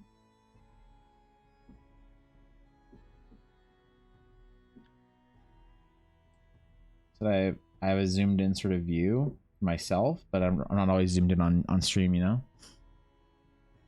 Although, I wonder if I could do multiple windows.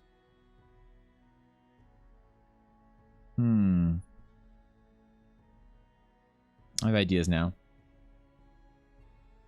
I feel I've devoted enough to this character and her backstory. I'll take a backseat for a while and let others contribute. No, I like it, dude. I appreciate it. Look, we're all gonna have a character to use in our games if you guys want to, I guess. So I want to be as involved from everyone who wants to be involved. Some people just want a cool character. They don't give a shit if it's like something they design. They just want a cool character. So if you have ideas, I'm happy to hear them, you know? Don't really think I've ever heard that as anyone pronounce it as Marcus.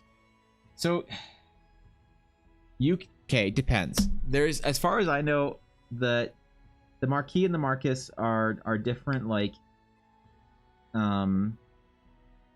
regional. How it's explained to me is that the pronunciation is regional, and also based on time. Apparently it changes through like who owns what region or whatever. but don't quote me on that. An old English dude told me about it, and I trust old English dudes. If a dude has like a received pronunciation accent and sounds like some old like Oxford ass like bro, I'll trust him on anything. I could be wrong though. I'll still trust them. But the character creation process, probably my favorite process. I like characters too. I think that the characters are the best way to tell stories through the world and what's going on, you know? When I heard Marquis, and it's mostly been an anime. Yeah, I mean, like, Marquis versus Marcus. Hold on.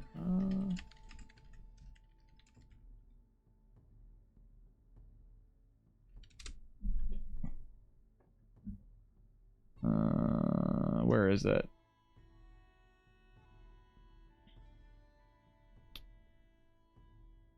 Because Marquis is like a newer one, right? Or Maki. I don't remember how to pronounce it.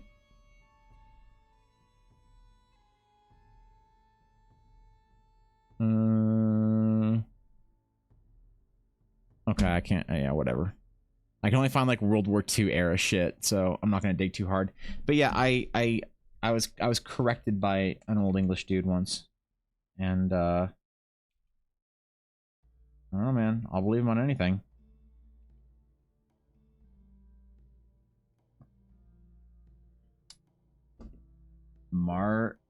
Marces is also correct, written as Marcus.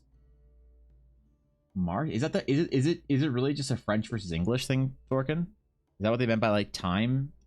Whether or not like Saxons were in control or not?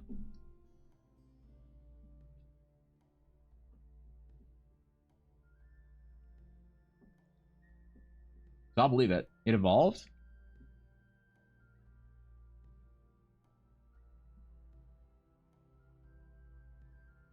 That's what I knew, is that there was like a bunch of different pronunciations. Remember someone like got uppity about it in my chat one time when I said Marcus.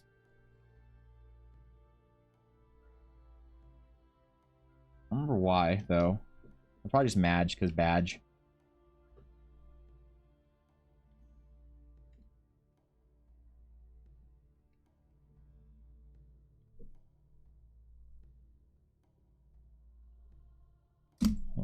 How to pronounce Marcus in French? How do you say it in French?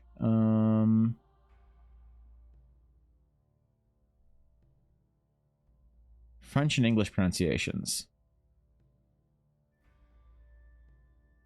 Let's see what YouTube says. We are looking at Oh, it's this guy. This word, as well as how to say more related unclear words in English. How do you go about pronouncing this one? How do we For say it? reference, this is a word of French origin. In French, it is said as marquis. That is Marquis. why you will sometimes hear it said as marquis when you're talking about a French marquis. However, in English, this is normally said as marquis. Marquis when we are talking about a British marquis. So it's just basically who controlled the region at the time, whether it was the fucking French or the goddamn English. God, dude, man, we need like an accent on this. Like there needs to be like a dumb like line over one of these letters to know if it's Marquis or Marcus or not. You know? Marquis. Did you get this? Was this any helpful? Let Oh, me know in the tell me how to say comments. Viscount. Come on, French dude. We are looking at how to pronounce this word, as well as how to say more related unclear words in English. How do you Tell go me. about pronouncing this one? Viscount. You do want to stress on the first syllable. Viscount. On the I syllable. Viscount. Pretty straightforward once you know. Wait, what's the other? Viscount. And now you know. Oh. Here are more videos on how to pronounce more words in English whose pronunciation. Excellent. Thank you, French guy. So you can say either. I love this dude's voice. Me too. I listen to him all day. I wish he had a TTS. Like, if that guy had a TTS, he'd be my TTS. Also, what's good, Vetus? I always said Viscount. Well, I know that the proper is like Viscount, but is there like is it like Marquis Marcus that there is a Viscount? I don't know. Do any of us really know?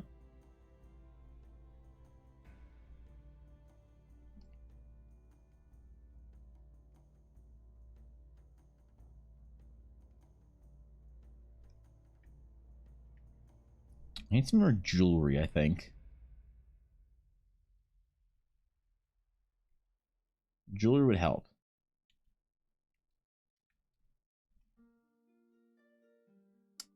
Marcus is the feminine version that I know of. Oh, is it? I thought that it was a gender neutral title.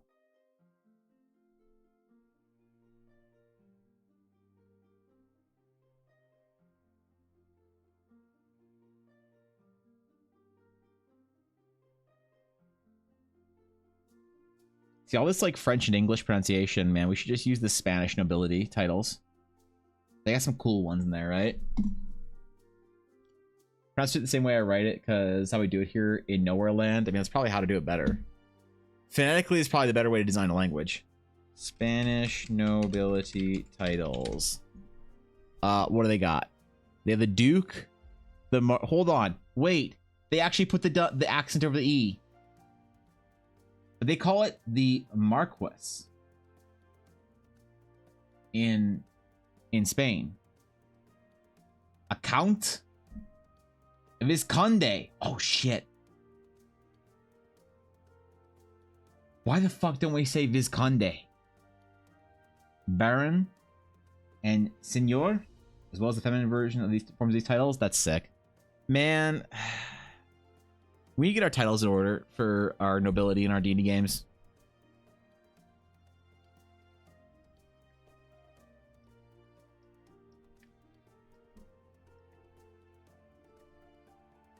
So right now we're slacking, bro.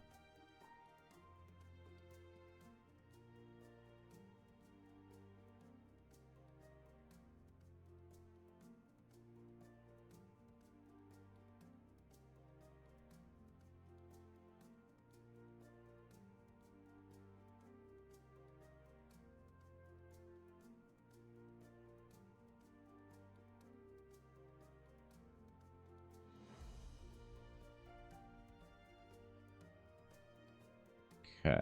I kind of want their clothing patterns to match their skin patterns in some ways. Everyone's unique, but I want them to have like somewhat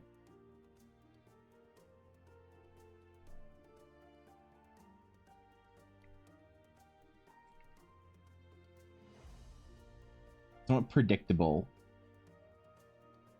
design, you know?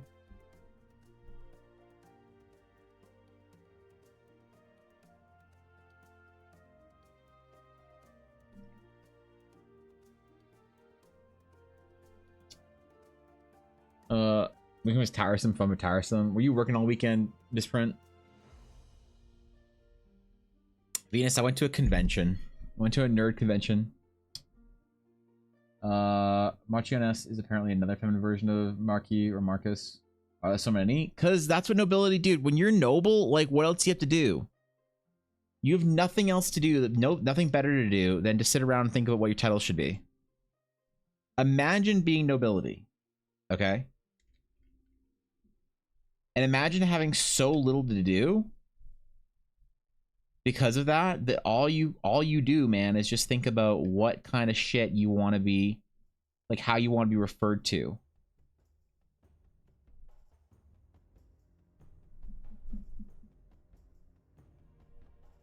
Right? It's like anime nerds. They just sit around and like argue about their anime and their waifus and shit. Because like what else do they have to do?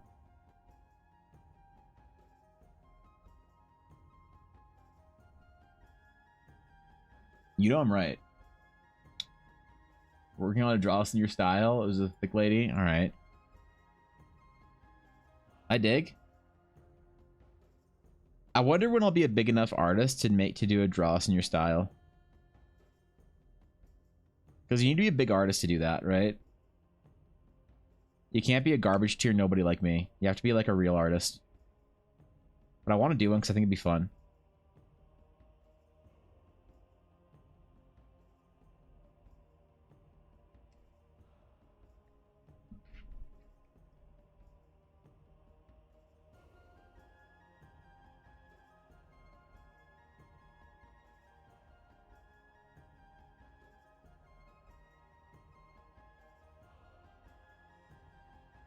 It's like, where does the pattern end and the clothing pattern begin?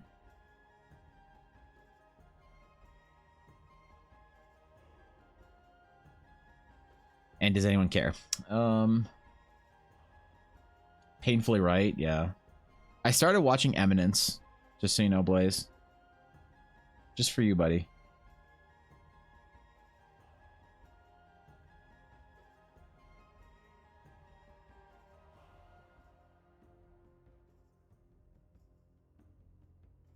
I don't know how I feel about it yet. You want to be a big artist, you just have to advertise properly. Believe me, artists will come. Man, you think? It'd be fun. I just don't know. I'm really cynical about social media advertising until I get better at art.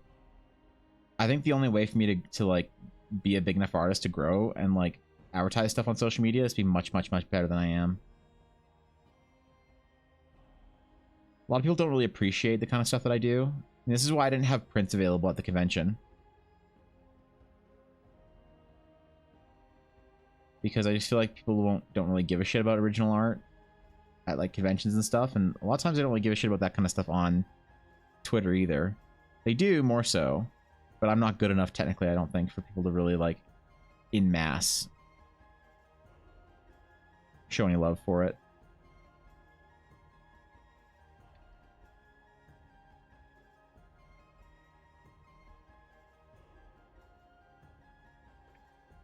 I'm kind of digging the sketch style though.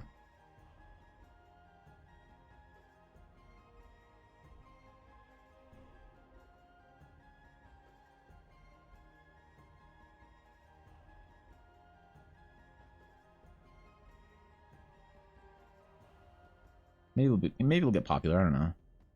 It'd be cool. Think you missed this due to the break? Oh, sorry. Let me give the character's name, profession, and alignment. I feel like writing a backstory. So the character's name. What was your idea, Misprint? Your idea was really good. I don't remember the exact spelling of it.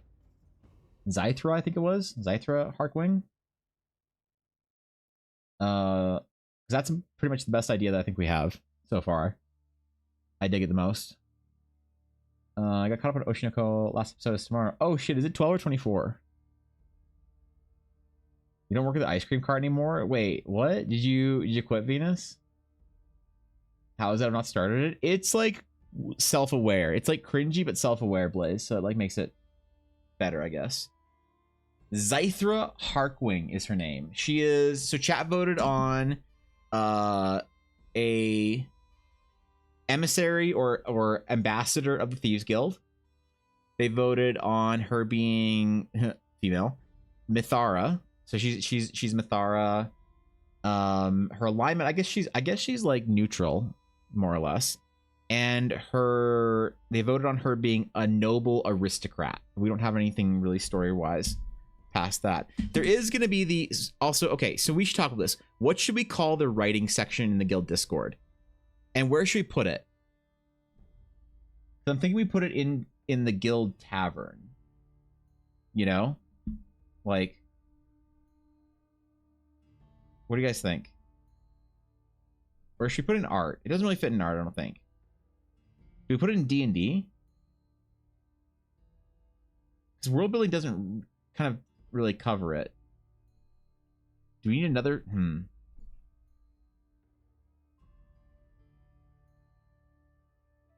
I talked to Atari about this. I wonder if we just co-opt the world building / writing section. Maybe we do that. We call this writing / world building. Because I would like to keep the channels not overly thick.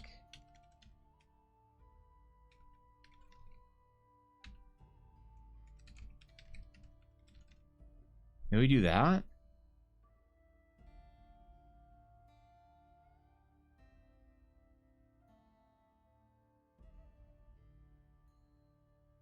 Can we use...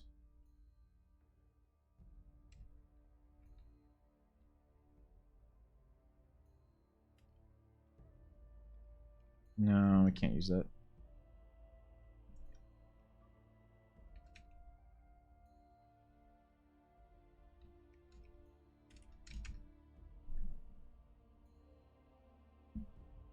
Yeah, we call it writing and world building, I guess. 11 was not 12? Oh, lame. Lame. Profession is Baroness, Ambassador of the Thieves Guild. Right, Baroness. That was her title. She's a Baroness of probably, I don't know, put her on some small island. She could be actually Grand Crest nobility, because Grand Crest does have some old nobility from... Although she also could be nobility from the Mithara lands, too. That could be... Her family could be nobility from... Now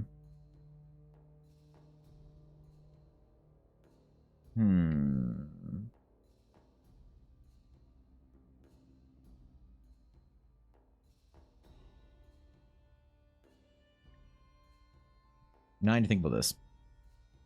I assume she's a flying race? Yeah, the Mithara are all flying. They can all just straight up fly. Because screw it, I don't care. I don't care what people say. If it's overpowered in D&D, I do not care. I'm happy about it. I am most pleased with being able to just give players a fly speed. And I don't regret it. You might think I regret it. Because that one time that they completely just passed over a dungeon because one player could sprout wings for 5 minutes. But I'm not salty about that. And I still let Elle be an Asmar in her next character, so.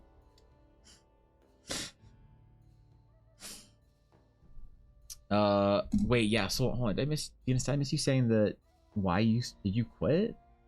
Oh no, okay. Wasn't sure if there was like some juice that I missed in there.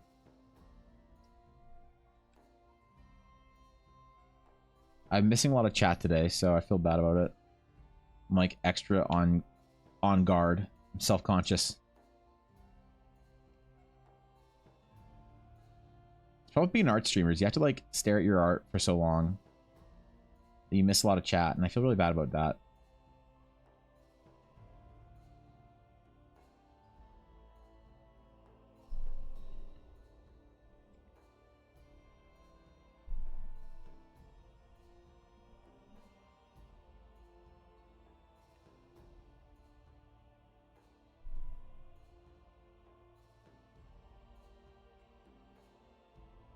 Okay.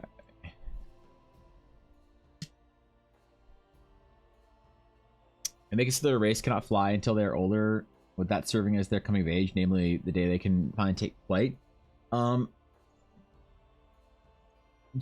Yeah, fuck, that sounds good. I like it. Bunch of really shitty coincidences lined up in a way that where at first I got fired, and then my dad made a call so my permanent work record wouldn't have a stain on it. So legally I quit. Oh, okay. That sucks. Well, that happens, Venus. That happens. Happens to everybody. That's sick, though, that it's not, like, on your record or whatever. Wait, you guys have permanent work records? Do we have that shit here? The fuck? Is that a thing here, too? Like your work record and your place of employment and why you left or whatever? Because like as far as I thought here, you just, if you got fired, you just don't use that as a reference or whatever. Damn, is that some shit here that I wasn't aware of? Or is that like some Estonian magic?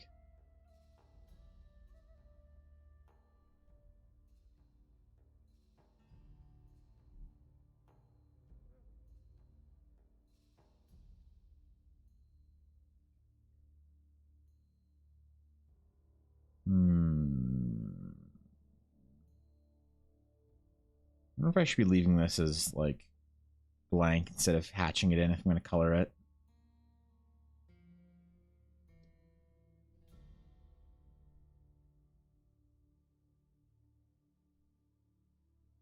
The wings are going to be kind of a pain, but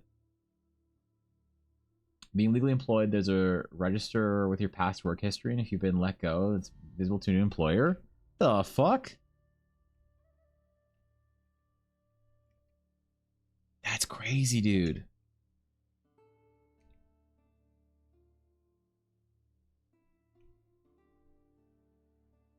I definitely don't think that's the thing here. That's insane. Is there like in your see previous employment history, background? Yeah, so like here, as far as I knew, it's just like if you list that you used to work at a company, then they can like an employer could like go talk to that company's like HR department and be like, hey, was this guy employed here and why was he let go? If that's like releasable information. I think there's an official record. Damn. I wonder what the purpose of that is.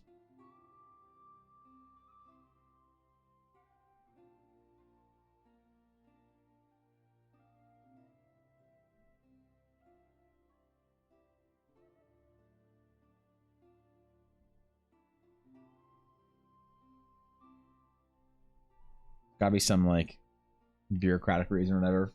Never heard of it in Ontario or Alberta? Yeah. I never heard about it in North America, to be honest. Dude, I wonder if that makes people like smarten the fuck up about their jobs. So they don't just like get fired willy-nilly. Or if it like hurts it because people can like threaten you and be like, hey, well, I'll list you as being fired or some shit. You know? We don't have that? Yeah, I'd never heard of that in North America. You've been let go several times and there's like a pattern, it's a red flag. And it's for employers to be safe, for their employees to be more careful. It's also used as a source of info when there's a court situation. Interesting. What would I list myself as? Self-employed or unemployed? A live streamer. Imagine. Cringe, right?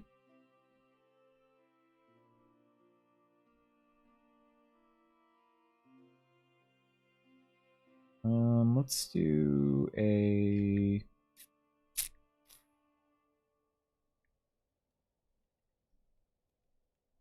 Finish the jewelry here, and then we'll figure what material her actual fine, noble clothes are made of.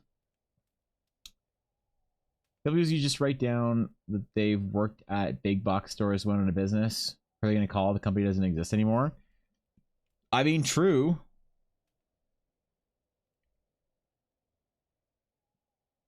Yeah, true. I used to work at a Best Buy. What a shitty job that was. I'm sorry, Best Buy. I love you guys, but what a shitty job that was. I didn't realize how shitty it was until after I got out. That was like my first real job I had during like my gap year in between high school and university, when I was just taking some courses and fucking around and stuff. So I graduated high school young. Like I skipped a grade when I was younger. So I was a year younger than everyone. And if there's one thing that kind of sucks about university, it's being younger than everyone, not being able to like go and have a beer. Because don't forget, you can go drinking here when you're 18. So there's a big difference if you're 18 or if you're 17 and everybody else is 18.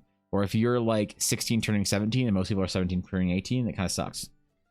So I had a year where I just did whatever I wanted to. Like I just did some random courses. I did like a jewelry course at school. Like I was still in school, but I took random courses, the stuff that I wanted to do that I knew I wouldn't be able to do once I like got into the official sort of course program. I worked at Best Buy during that time, and man, did that suck. It was so stressful, and I didn't realize it. I thought all jobs were supposed to be that stressful and shitty. Apparently not. I think it was just my manager. They had like quotas, like sales quotas. I sold computers.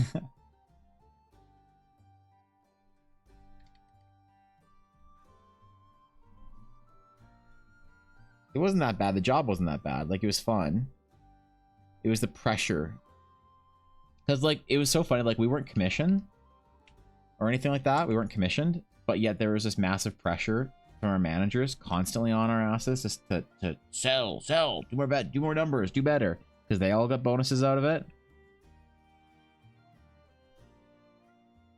My manager, like, took me, like I was not a well-loved employee at Best Buy.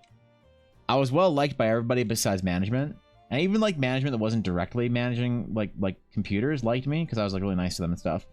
But the computers manager and the computers, like, assistant manager and stuff and all those guys didn't like me because I didn't get along with the manager.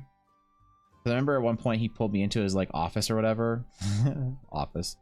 One of the office, like, rooms that they use, and he was like, hey man, like, you need to sell more warranty. Like, you don't understand. Like, it's like you're not taking this seriously.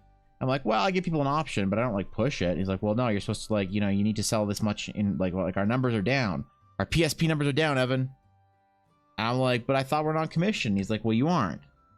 I'm like, so then why do we gotta worry about our numbers? I'll just, you know, aren't we supposed to take care of the customers? He's like, well, we gotta have good numbers. And I was like, what does it matter if we have good or bad numbers? What does it affect our store, Paul? And he was like, well, it affects how we look. I'm like, it affects your bonus, right? I called him out. I called him out straight there. It's like, I get it affects your bonus, but, like, I don't get paid from your bonus. So, like, why do I care if your bonus is really high or not? If you want more PSP numbers, you should go sell them. I'm just going to be cool to people who come in and, like, you know, help them out. And man, at that point, I had a black spot on me. He had it out for me at that point. But it's okay because our department was doing bad enough that I was the least of his concern. But yeah, I didn't realize how bad it was and how, like, much my manager hated me and how, like, work wasn't supposed to be, like, that ass until after I got out. Everyone was like, no, that was, like, a unique experience. Not all work is supposed to be that awful. It's like, damn. You're not supposed to go to your job every day and come home and hate your life? Like, nah, man. Just most days. Like, ah, shit, okay, that's not bad.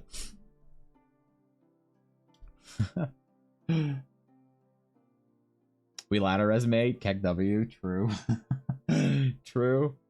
There's a registry where you can also see how many people have quit an employer and for reasons. That'd be useful. I mean, there's, like, Glassdoor, but that's, like, Glassdoor's a little, like, Glassdoor is skewed negative because people, like, if you quit, like, your company, like, and you're on good terms, you just go and you get another job and you're excited about what else, whatever you're doing, right? So you just go do it.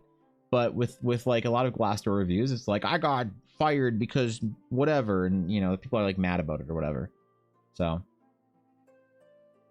teenagers here kind of just find more private camping sites and drink their parents' liquor or rum. Sometimes they make orange vodka. The parents know.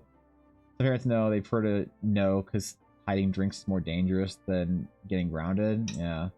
I was offered me wine, but because they brews behind my house, I don't really care.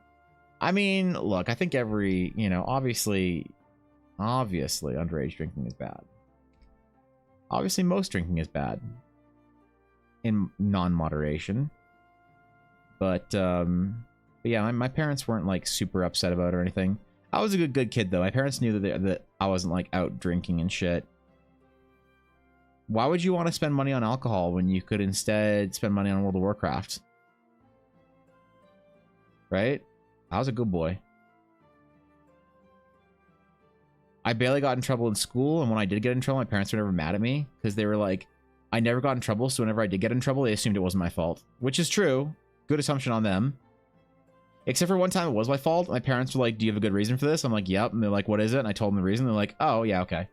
Like, I got the biggest trouble shit I ever gotten in school was for actively skipping some classes because a friend of mine, her parents were going through a divorce and she was having a really bad day. So I was like, fuck it, let's skip school. And we got caught. And my mom was like, good job. you took care of your friend. I was like, fuck yeah. She's like, fuck the school. They don't know shit. So I hardly got in trouble, man. I was a good boy. How my mom took me out of school to take me to see movies and shit all the time. Well, not all the time, just important movies like Lord of the Rings and Star Wars and stuff like that. Good boy 11, yeah, exactly. Feel let go for insubordinating for some for embarrassing your managers. Bosses like that are sad. Yeah, no, I quit Best Buy because school was starting up more seriously, and I was like, I want a month or two between there just to relax and chill and do nothing. I'm glad I had the experience of working at Best Buy, but I bet working at Best Buy would be a lot better, or any like store like that would be a lot better if your manager wasn't like trash. The problem is you get a lot of the managers, they're like lifers. I remember one day, like on one of the final pleas for me to start trying to sell more, to push more like sales and whatnot at the store, the manager was just like, he like brought me in. He was being like unusually nice, and that's how I knew something was up. I was like, I'm getting fired right now, because he was just like, hey man, how you doing, Evan? And I'm like, good, how are you? And he's like, I'm great, man, thanks for asking. I'm like, okay, what's up? And he's just like, hey, so how have things been with you recently? I'm like, did you read a new book on? No, I was like, does this guy read a new book on like managing or whatever? And I was like, yeah, whatever. He's making an effort. I'll try. I've been good, man. I've been real good. How are you? He's like, oh, I've been good too. I'm like, okay, great. He's like, hey, let's go have a chat. And I was like, I'm getting fired. And he, but he brought me into his office, and he was like, Evan, I really see a lot of potential in you. And I was like, oh, no way, really? Thanks, man. And he's like, yep, I see a lot of potential in you, and I hate to see you wasting it. And I was like, oh, okay. So are you gonna say like, so we're gonna let you go so you can go off and do other things? But no, he said like, I hate to see you waste your potential. You could be doing so much better. You're so much smarter than some of these guys who work here. And I was like, oh, really? Oh, thanks, man. He's like, yep. So you could one day, if you took your job seriously, one day you could make assistant manager. I was like, oh no, is this where this is going? And he's like, and one day, if you do really good as my assistant manager, one day you might even get to be manager. Once I've gotten promoted and I'm working, whatever, you could one day get to be a manager here at Best Buy. And I was like,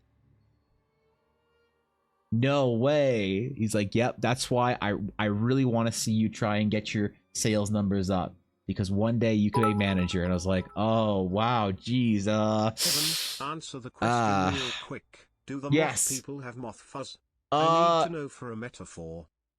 I don't think so, but they could. I don't know, man. It's your headcanon. You write whatever the fuck you want. Fuck yeah. You want moth people to have moth fuzz? Go for it. I don't care. Tell me why they have moth fuzz. Let's hear a story about it. I'm down. What's up, Fraley?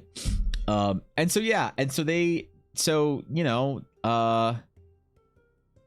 was like, yeah, man, what else are you gonna do with your life? And I was like, uh-oh. He said, didn't you say you were going to art school? And I was like, oh no, here it comes. He's like, instead of going to art school, you could try really hard and have a good job, like manager at a tech company. And I was like, are you implying that Best Buy is a tech company? Oh no. This guy thinks way more highly of his job than he should. Oh no. Which, hey, if you work at Best Buy, no shade, man. Best Buy was great. But dude was like pretending that he was some like hot tech executive or whatever. It's like, bro, we work at Best Buy. We sell computers and video games. Like, people who are mad at us because, their computer just broke or whatever. Chill. And I didn't get fired, but I quit like a week or two later, because it was just like time for me to quit because of school. But yeah, I could have filled my potential instead of wasting my life as an artist. I never got a lot of like shit for being an artist, but it's memorable enough when it happened then that I remember it, right? I think it's funny. What lost potential? And now you're just degen drawing mind Malcolm's mock people. What could have been man? Wait, what could have been man? Yeah, apparently. Dude, I could have been manager by now, bro. I could be manager at a Calgary Best Buy computer section, yelling at other 19-year-old kids to sell more PSP.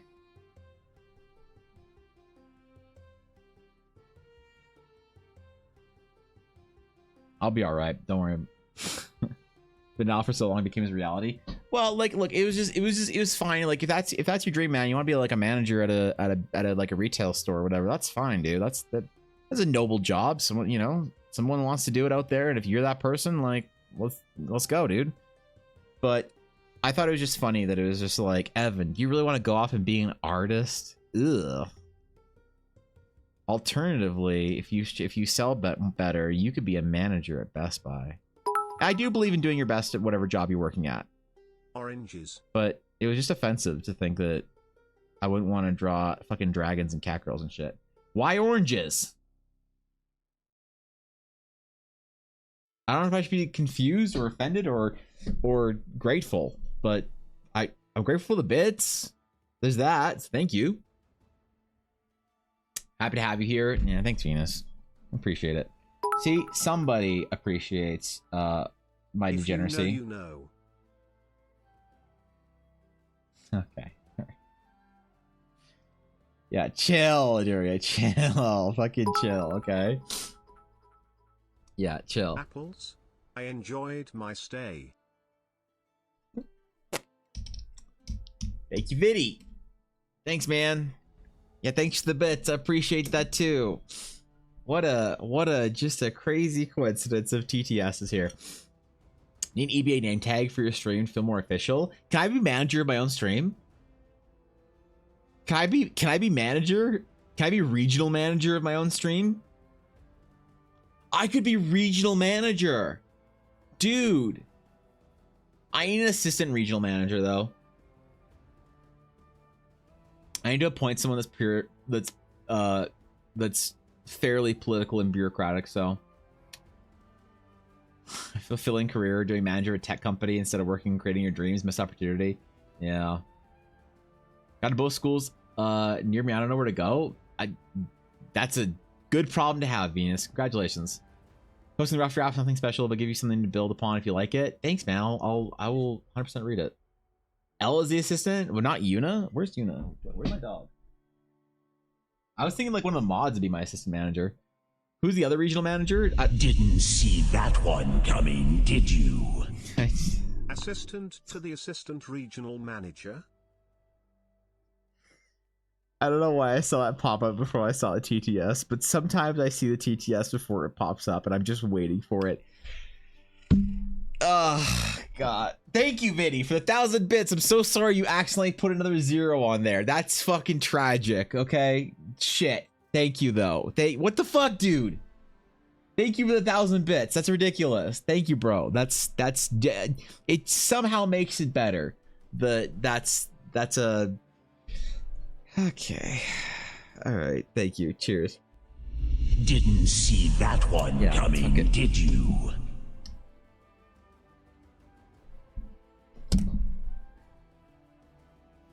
You can't just you can't just cheer 1,000 bits with their TTS. You can't. It's a. You're supposed to TTS. You can't just 1,000 bit without a TTS. So much as a single Evanbal Pog on orangutan. God damn it. Most must be regional managers where they live. All right. Yeah, that's true. You can be a regional manager for America. Blaze, you can be Midwest and Pacific Northwest if you want. Yeah. I'm giving Cobalt Texas. So he gets California and Texas. He gets all Southwest US except for Arizona because Steph gets Arizona. Yeah, that's... God damn it. Thank you for 1,000 bits, Viddy. Thank you, Aduria, for the 1,000 bits. I appreciate that, boys. Thank you, guys. Seriously, that means a lot, man. That means a great deal. Can I have Eastern EU? You can be a mod when you're old enough. Yes. Yeah, if you want. You'd be old enough to be a mod though, unfortunately. Currently our youngest mod is 34 years old, so regional manager of the greater Washington DC area. You have to take Virginia as well, but yeah, sure. Yeah, it gets wrapped in there.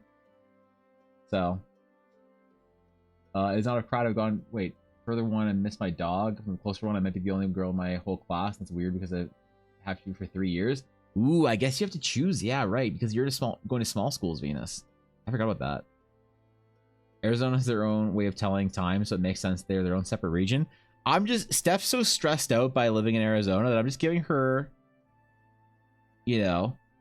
Yo, did you see that Steph's TikTok? She got 1 million views on a TikTok.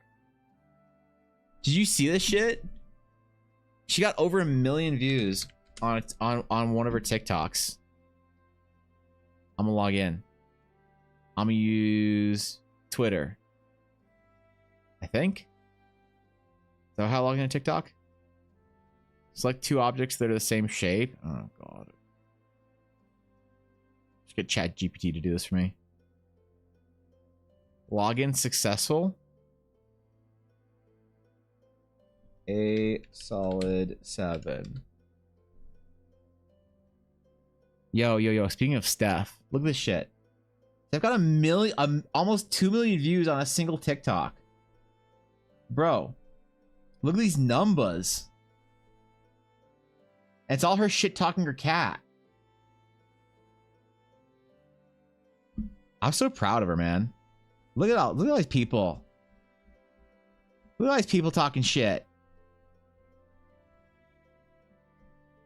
I'm gonna like it.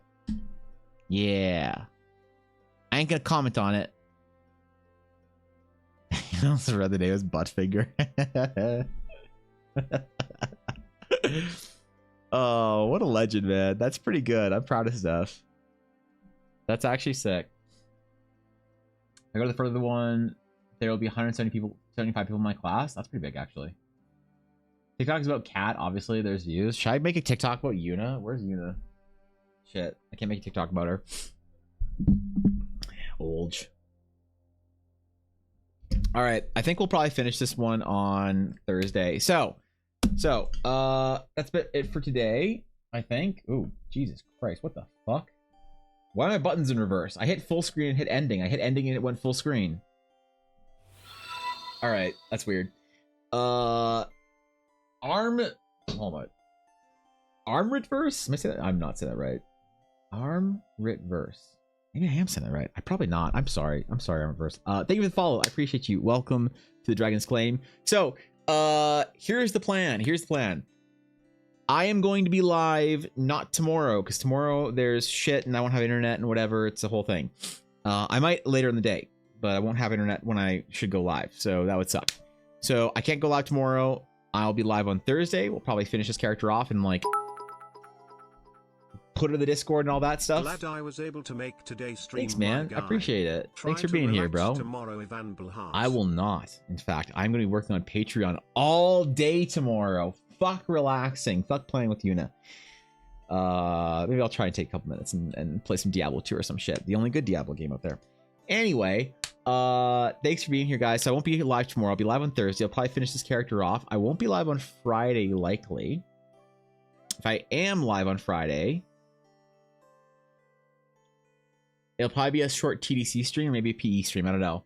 Saturday, Evan, you're looking substantially less fluffy. Keep it up. Thanks, man. I'm down 80 pounds right now. About 80 pounds right now. So it feels good. We're trying. I got another probably 50 to lose. I down 80, could lose probably another 4. I mean, anywhere I could be down to 30 or I could go all the way to 50. It depends on where my healthy weight is at, and I have no idea what that looks like right now because I'm still above 200. So but thanks, I appreciate that, bro. It really means a lot. Honestly, the recognition is very meaningful to me. So thanks, bro. But yeah, and then I won't be live on Friday except for a short little TDC stream for the faithful, and then I'll be off for 2 weeks. The first stream back will be on the 14th, I believe, of July. So if you're wondering where I am in a week and a half, that's where I am. I'll be away. I've taken this time off to try and catch up on projects. I'm gonna be working harder than I ever have in my entire life. I'm gonna be putting 18-hour days in every day. I'm gonna be slamming projects, getting rewards done, getting things sent out to people, getting projects finished, commissions finished, so that when I come back, I will be completely clean slate. I'm going to be able to accept commissions again. So commissions will be open in mid-July. I'm going to have probably 2 slots for mid-July, and we're going to do the subathon. We're going to do a ridiculous, stupid subathon. It's going to be hilarious. So that's going to be fun. That'll be for mid-July, and I don't know, man. I'm looking forward to it. So if I don't see you before my break, then I'll see you guys, I guess, in a couple weeks. And if I do see you on Thursday, then I'll see you on Thursday. All right, cool. Have fun doing whatever you're doing today. I appreciate you guys for being here. Ella's doing a dice drop, like a store update with a lot of her sets that she didn't get. So she didn't finish a lot of sets in time for the convention. She didn't like finish the last polish bit. So she has all these unfinished sets that she's doing today and tomorrow, that as soon as she finishes them, she'll have them ready for her store drop. And I think she has some extra sets too that didn't sell at the convention that she wants to put up for a store. I think she's doing multiple sort of like, she's now doing 2 levels of sets. So regular sets are going to be less expensive, and her specialty sets are going to be the same price now. Because people were asking her to make some more affordable sets. So I think she said she was going to do that. But either way, that's fun. I don't know, man. Like go outside or something. It's like 2, like 20 degrees. Just go for a run, man. You deserve it.